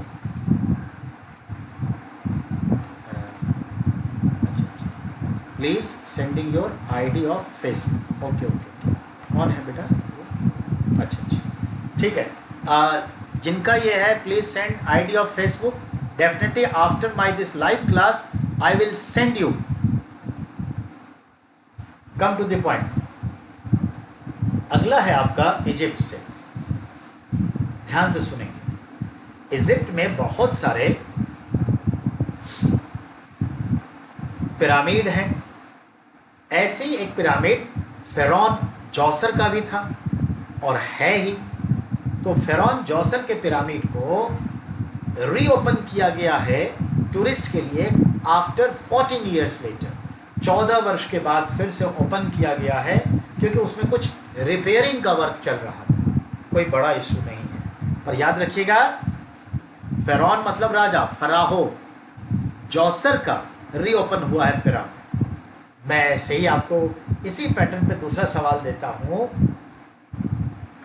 पाकिस्तान के पेशावर में सुनहरी मस्जिद है, गोल्डन मस्जिद, मॉस्को, या आप सुनहरी मस्जिद कहिए, पाकिस्तान के पेशावर में 1996 में वहाँ पर महिलाओं को, 1996 तक महिलाओं को भी नमाज पढ़ने की छूट थी, लेकिन वहाँ पर हमले हो जाने की वजह से इस छूट को ख़त्म कर दिया गया और 2020 में इसे रीओपन किया गया है। समझिए, पाकिस्तान का वह मस्जिद कौन सा है जो पुनः 1996 के बाद महिलाओं को नमाज पढ़ने के लिए खोल दिया गया है? तो सुनहरी मस्जिद, पेशावर। ठीक है, तो कितने साल बाद? After near about 25 years later. तो इस तरह के पैटर्न को ढूंढिए। आगे आते हैं।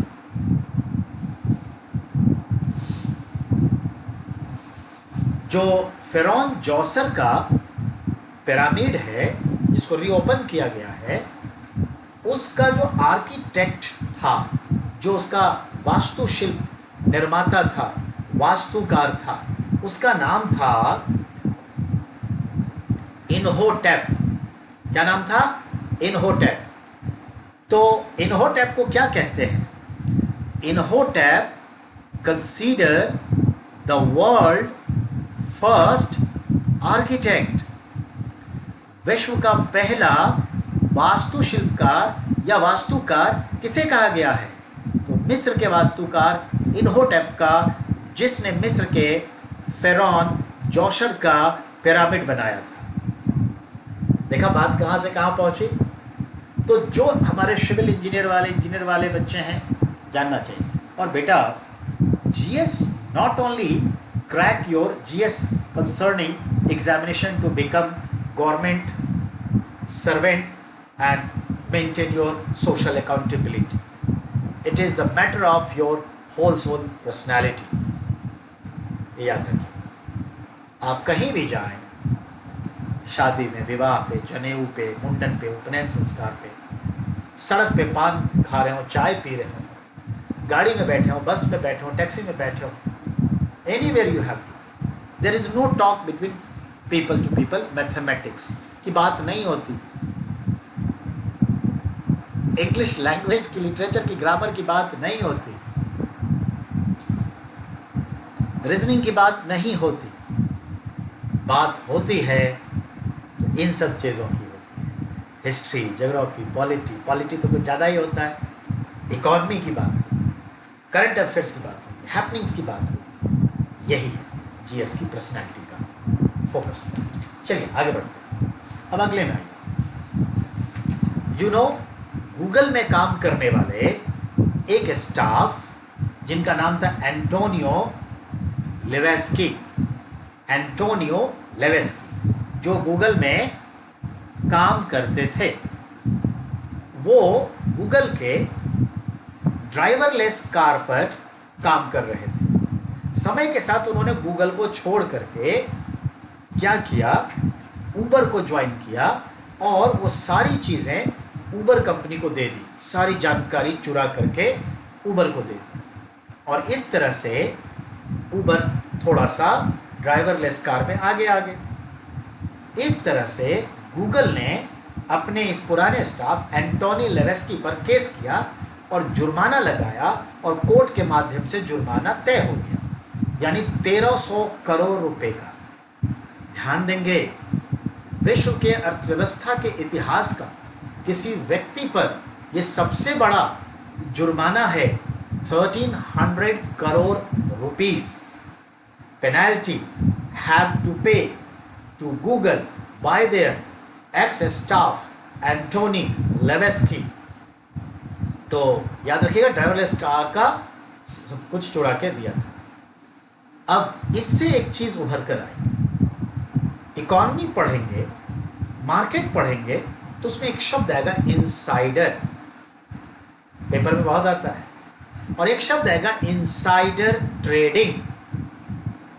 इनसाइडर मतलब किसी बड़ी कंपनी में मैनेजमेंट बॉडी में काम करने वाला कोई मैनेजमेंट बॉडी का स्टाफ जो कोई बड़े पद पर है, जहां पर बहुत सारे स्ट्रैटेजी डील होती है, कंपनी की पॉलिसी डील होती है और उसके पास वो जानकारी होती है। तो या तो मैनेजमेंट बॉडी का स्टाफ, ठीक है, हो जो 10% का मालिक भी हो सकता है या नहीं भी तो मैनेजमेंट बॉडी का हिस्सा, उसको कहते हैं इनसाइडर। यानी आंतरिक लोग जैसे मंत्री होते हैं, ऐसे कंपनी में इनसाइडर होते हैं। और जब ये इनसाइडर किसी गोपनीय बात को चुराकर कहीं और बेच देता है, बोल देता है, तो इससे बड़ा बिजनेस का नुकसान होता है, रेवेलियन आगे बढ़ जाते हैं। तो जब ये काम करता है चोरी से किसी चीज़ को जानकारी पहुंचाना, तो उसको कहते हैं इनसाइडर ट्रेडिंग। तो ये जो घटना हुई इनसाइडर ट्रेडिंग की हुई। ऐसे एक भारतीय मूल के इंजीनियर एप्पल या किसी में थे, ऐसे अमेरिका में यही काम किए थे और जनाब 7 साल के लिए जेल में, और जुर्माना तो अलग है। तो इनसाइडर और इनसाइडर ट्रेडिंग ये भी आज समझ गए। अब आइए आगे। तो सेल्फ ड्राइविंग कार का ये चक्कर था, और समझ। नेक्स्ट पॉइंट पर आ जाते हैं।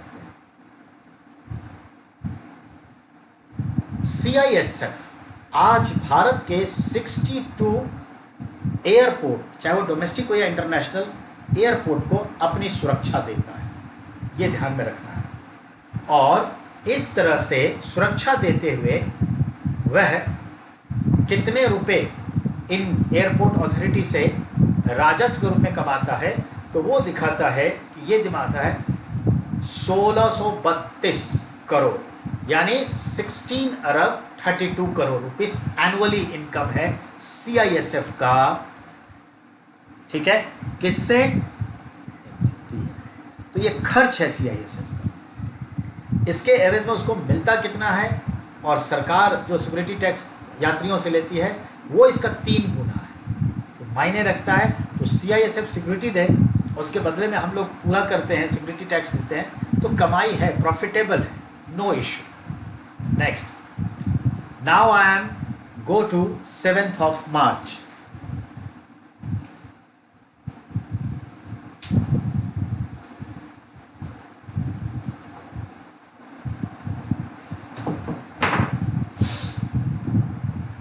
सात मार्च की बात करने जा रहे हैं। 7 मार्च में क्या क्या है?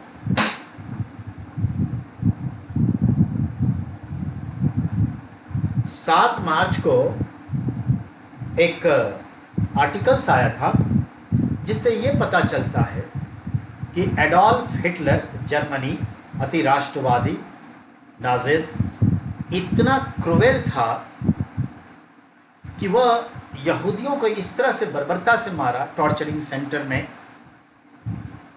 और इंसानी चमड़े से अपना टेबल क्लॉथ, सोफा सेट, ठीक है, इसके अलावे एल्बम, ठीक है, लैंड जो होते हैं, लैंप का शेप, लैंप का कवर, ये सब बनवाया। और इंसानी अंगूठा से इलेक्ट्रिकल स्विच बनाया।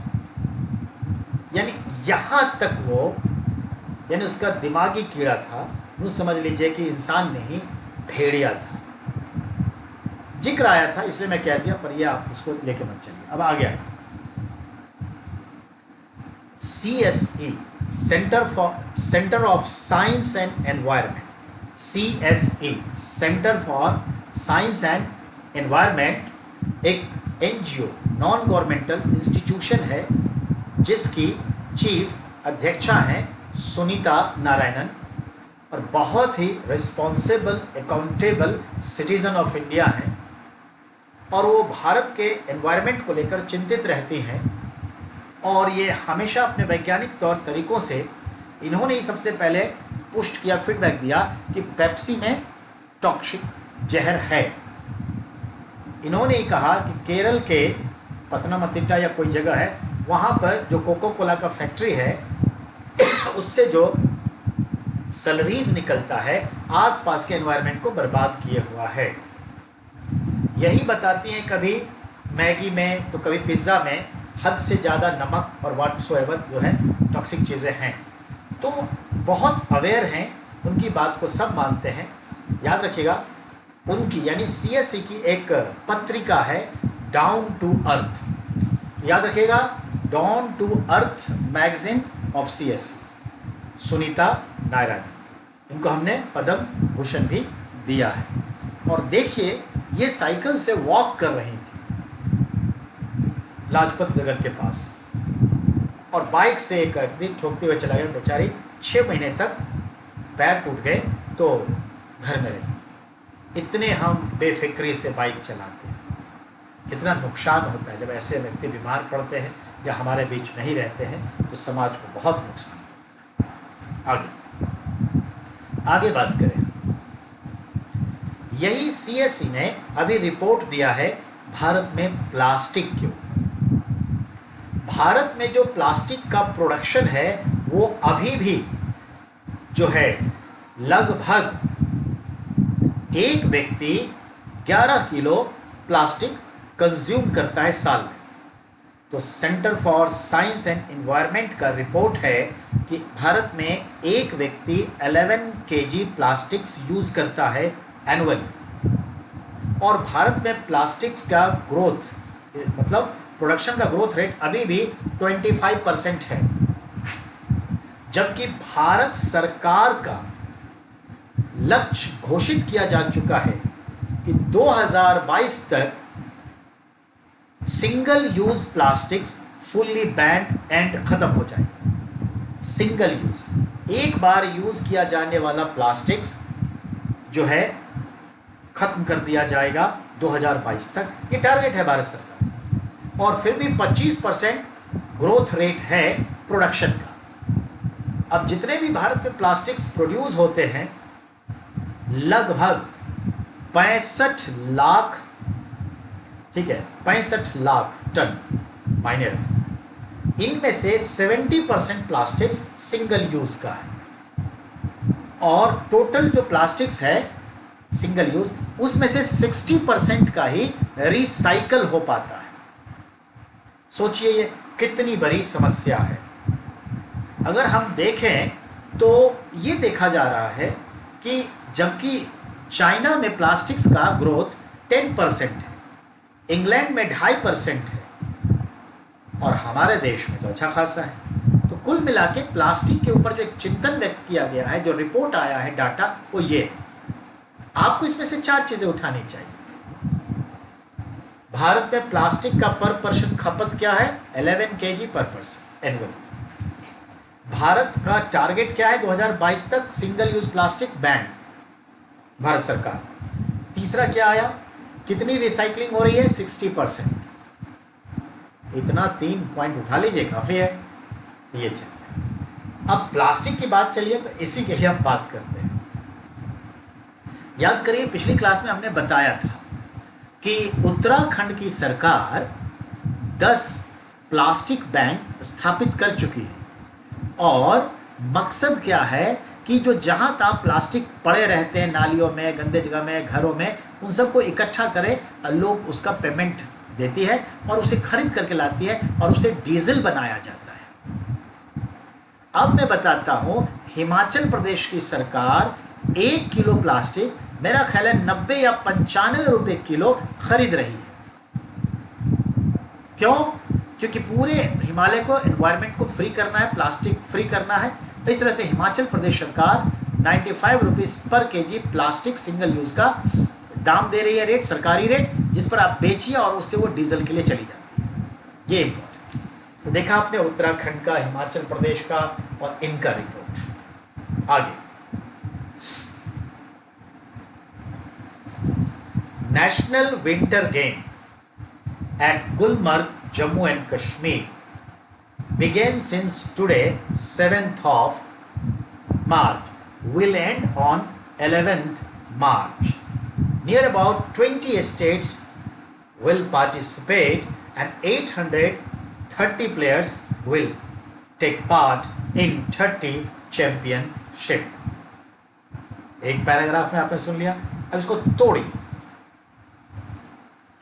भारत का विंटर गेम, शीतकालीन खेल, जम्मू कश्मीर के गुलमर्ग में 7 मार्च 2020 को आरंभ हुआ, जो 11 मार्च को समाप्त भी होगा और हुआ भी। हम तो अभी बता रहे हैं ना, ये पहले की घटना है, हुआ भी, जिनमें 20 राज्यों के खिलाड़ी भाग लिए। 823 खिलाड़ी भाग ले रहे हैं और 56 अलग अलग कैटेगरीज के चैंपियनशिप है। ये मतलब, अब इस बहाने हमें ये समझना है कि गुलमर्ग क्या है भाई। तो याद रखिएगा, आपने नाम सुना होगा सोनमर्ग, गुलमर्ग, और भी मर्ग सुना होगा। तो ध्यान दें, आप जब ज्योग्राफी पढ़ेंगे, अल्पाइन हिमालय रेंज पढ़ेंगे, तो उसमें एक पढ़ेंगे घास का मैदान। हिमालय में जो घास के मैदान है, यानी grass field in Himalaya, in the Himalaya, जिसको अल्पाइन मीडोज कहते हैं, चारागाह, और इसे पहाड़ी भाषा में बुग्याल कहते हैं। तो बुग्याल अल्पाइन मीडोज को कहते हैं, मध्य हिमालय में पाए जाते हैं। उत्तराखंड में बुग्याल कहलाता है, हिमाचल प्रदेश में भी बुग्याल कहलाता है।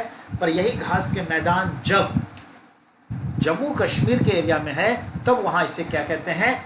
मर्ग, सोनमर्ग, गुलमर्ग, ये नाम आता है। बर्फ़ पड़ते हैं तो स्कीटिंग होती है, स्केटिंग, और बर्फ़ नहीं होता है तो घोड़े घास चर रहे होते हैं। ये ठीक है, ये याद रखिए। कहाँ हुआ, दैट इज ये ध्यान।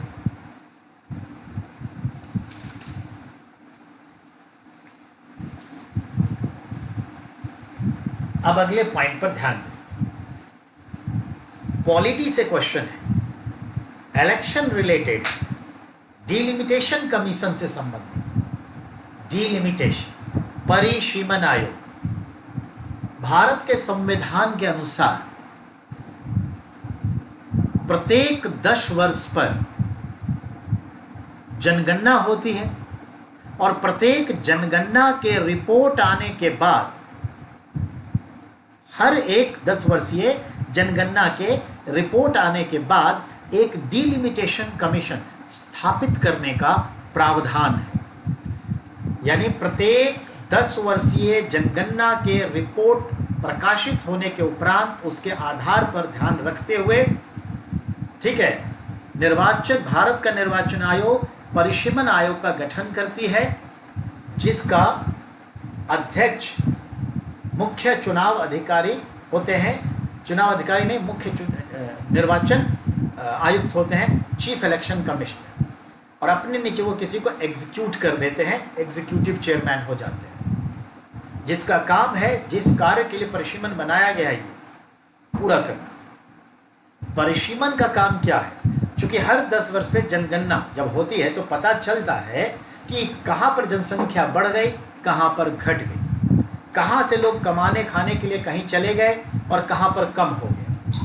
तो किस लोकसभा कंस्टिट्यूएंसी में, किस विधानसभा कंस्टिट्यूएंसी में constituency of Lok Sabha MP and MLA, तो घट बढ़ जाता है, तो उसको वो क्या करते हैं, काट छांट करते हैं, जहां बढ़ गया उसको काट के कम वाले जगह पे दे देते हैं। इस तरह से काम डीलिमिट, परिसीमन करते हैं, सीमाओं को फिर से परिवर्तित करते हैं, इसको कहते हैं डीलिमिटेशन।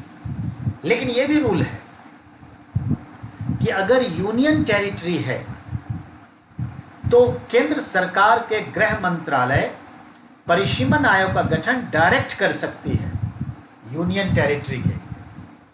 चूंकि आप समझ गए जम्मू कश्मीर और लद्दाख दो नए यूनियन टेरिटरी बन गए और दो जो पुराने थे, दमन दीव एंड दादर नागर हवेली, दोनों को मिला के एक कर दिया गया। तो ओवरऑल कुल मिला के 7 से 9 हुए और फिर 9 से 1 कम होने से 8 रह गए। ध्यान दें, भारत के गृह मंत्रालय ने परिसीमन आयोग का गठन किया है जिसमें जम्मू कश्मीर के अलावे पूर्वोत्तर के 4 राज्यों का भी जिक्र है। जम्मू कश्मीर, असम, अरुणाचल प्रदेश, नागालैंड, मणिपुर, यानी अरुणाचल प्रदेश, नागालैंड, मणिपुर 3 और एक असम, ये 4 एक दूसरे से सटे हैं, और एक जम्मू कश्मीर। ये चारों और प्लस जम्मू कश्मीर के लिए क्या हुआ है, स्पेशल एक्ट के तहत गृह मंत्रालय ने डिलिमिटेशन कमीशन स्टैब्लिश कर दिया है और इसको काम दे दिया गया है। इसे कहा गया है अपने गठन की तारीख से 1 साल तक के लिए अपना रिपोर्ट देना है, 1 साल के लिए, या जब तक अगला आदेश नहीं हो तब तक ये कमीशन बनी रहेगी। ये दोनों बात कही गई है, ठीक है। अब आइए, तो इसमें क्या है, कौन बने हैं अध्यक्ष, तो याद रखिएगा retired justice Ranjana Prakash Desai become the chairperson. तो रंजना प्रसाद देसाई चेयरपर्सन बने हैं इस डिलिमिटेशन कमीशन के, ये याद रखिएगा। अब है इनको क्या क्या काम दिया गया है, तो जम्मू कश्मीर की सीमा में जो एमएलए के सीट हैं, एमपी के सीट एज इट इज़ रहेंगे, एमएलए के सीट में चेंजेस करने के लिए सीट बढ़ रही है, ये सबको मालूम है, आगे हम बताएंगे, पीछे भी बहुत पहले बताए थे, तो ये याद। अब आइए इंडियन रेलवे की बात करें। इंडियन रेलवे का जो ईस्टर्न रेलवे है, जो बिहार में भी चलता है, और बिहार के भागलपुर डिस्ट्रिक्ट से दुमका डिस्ट्रिक्ट के बीच में जो रेलवे लाइन है, उसके दोनों किनारे जो नए रेलवे लाइंस बिछाए जा रहे हैं, बने हैं, इस वजह से बहुत सारे रेलवे की ज़मीन जो है एक तरह से तालाब बन गई है मिट्टी कटने से। तो रेलवे ने अब ये सोचा है कि भागलपुर से दुमका के बीच 103 किलोमीटर की लंबाई में जो सैकड़ों तालाब बने हैं, उन तालाबों को लीज पर देके मछली पालन के लिए रेवेन्यूज़ कमाई जाए। ये ध्यान में रखिए, बिहार के लिए इम्पोर्टेंट है, सबके लिए। नेक्स्ट अगला है हमारा इनकम टैक्स स्लैब।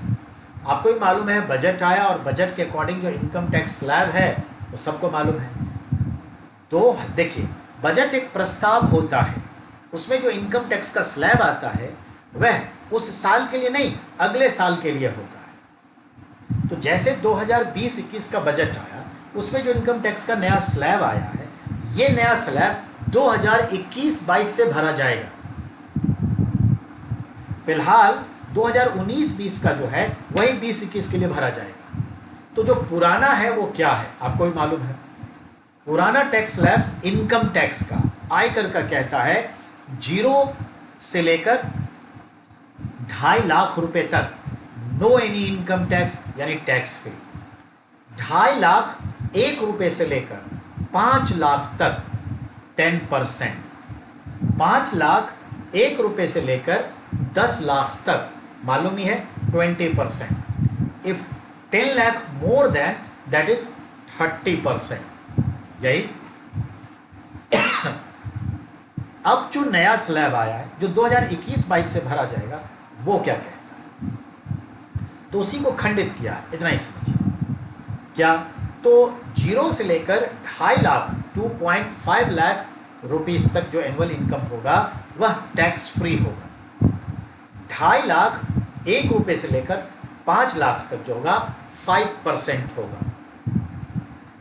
5,01,000 से 7.5 लाख तक 10% होगा। 7.5 लाख से लेकर 10 लाख तक जो होगा 15% हो जाएगा। और 10,01,000 से लेकर 12.5 लाख तक जो है वह हो जाएगा आपका 20%। तो इस तरह से बढ़ा है। और फिर दिया है कि अबव 10 लाख जो है यानी 12.5 से 15 लाख 25%, और अगर आपका 15 लाख से प्लस है तो 30%।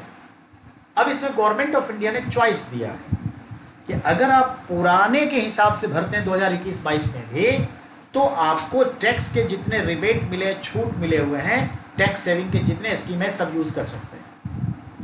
अगर नए स्लैब्स के हिसाब से आप भरना चाहते हैं तो भर सकते हैं 2021-22 में, लेकिन उसमें टैक्स का जो सेविंग स्कीम है वो नहीं रहेगा। यानी बात बराबर है, आपका चॉइस। ठीक है, तो ये चीज है।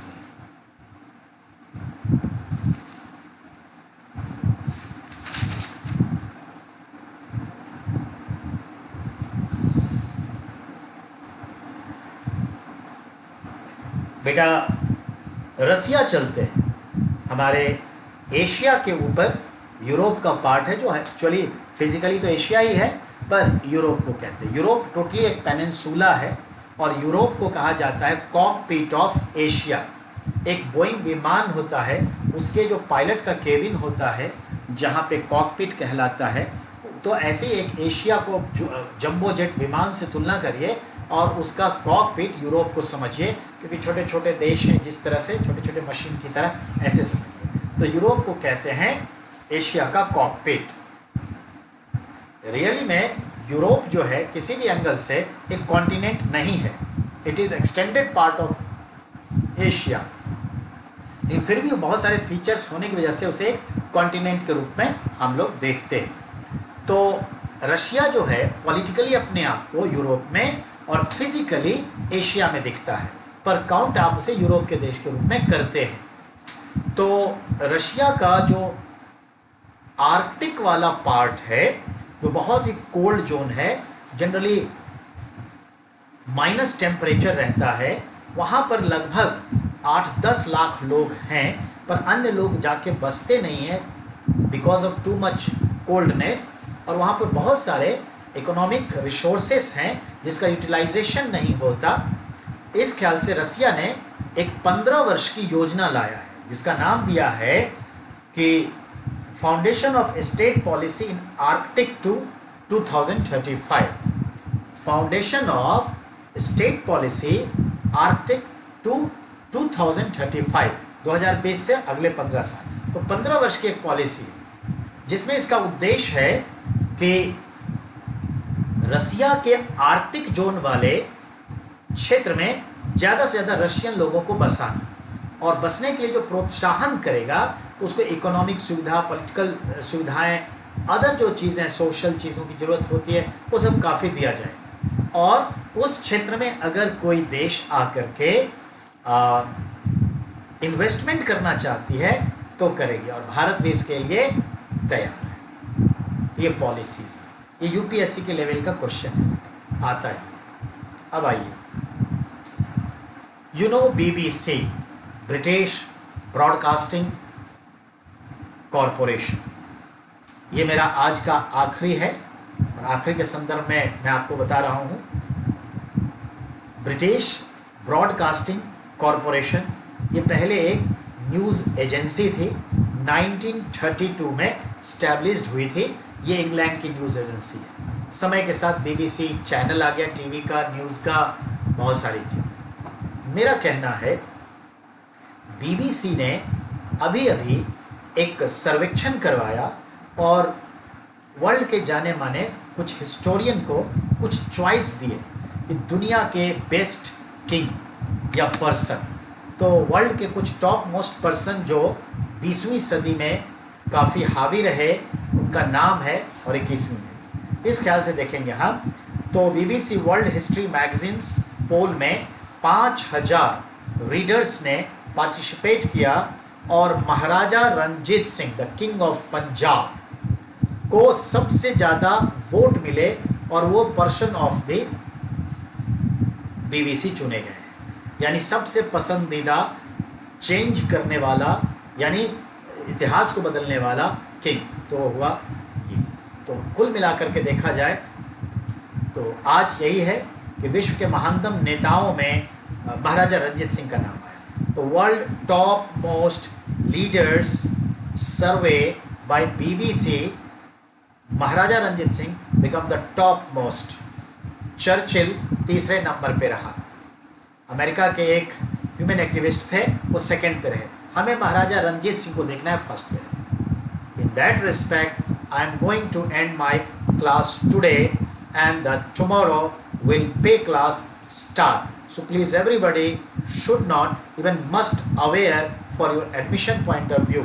If any difficulties you feel, then just contact to me. Okay, thank you very much everyone. Good night.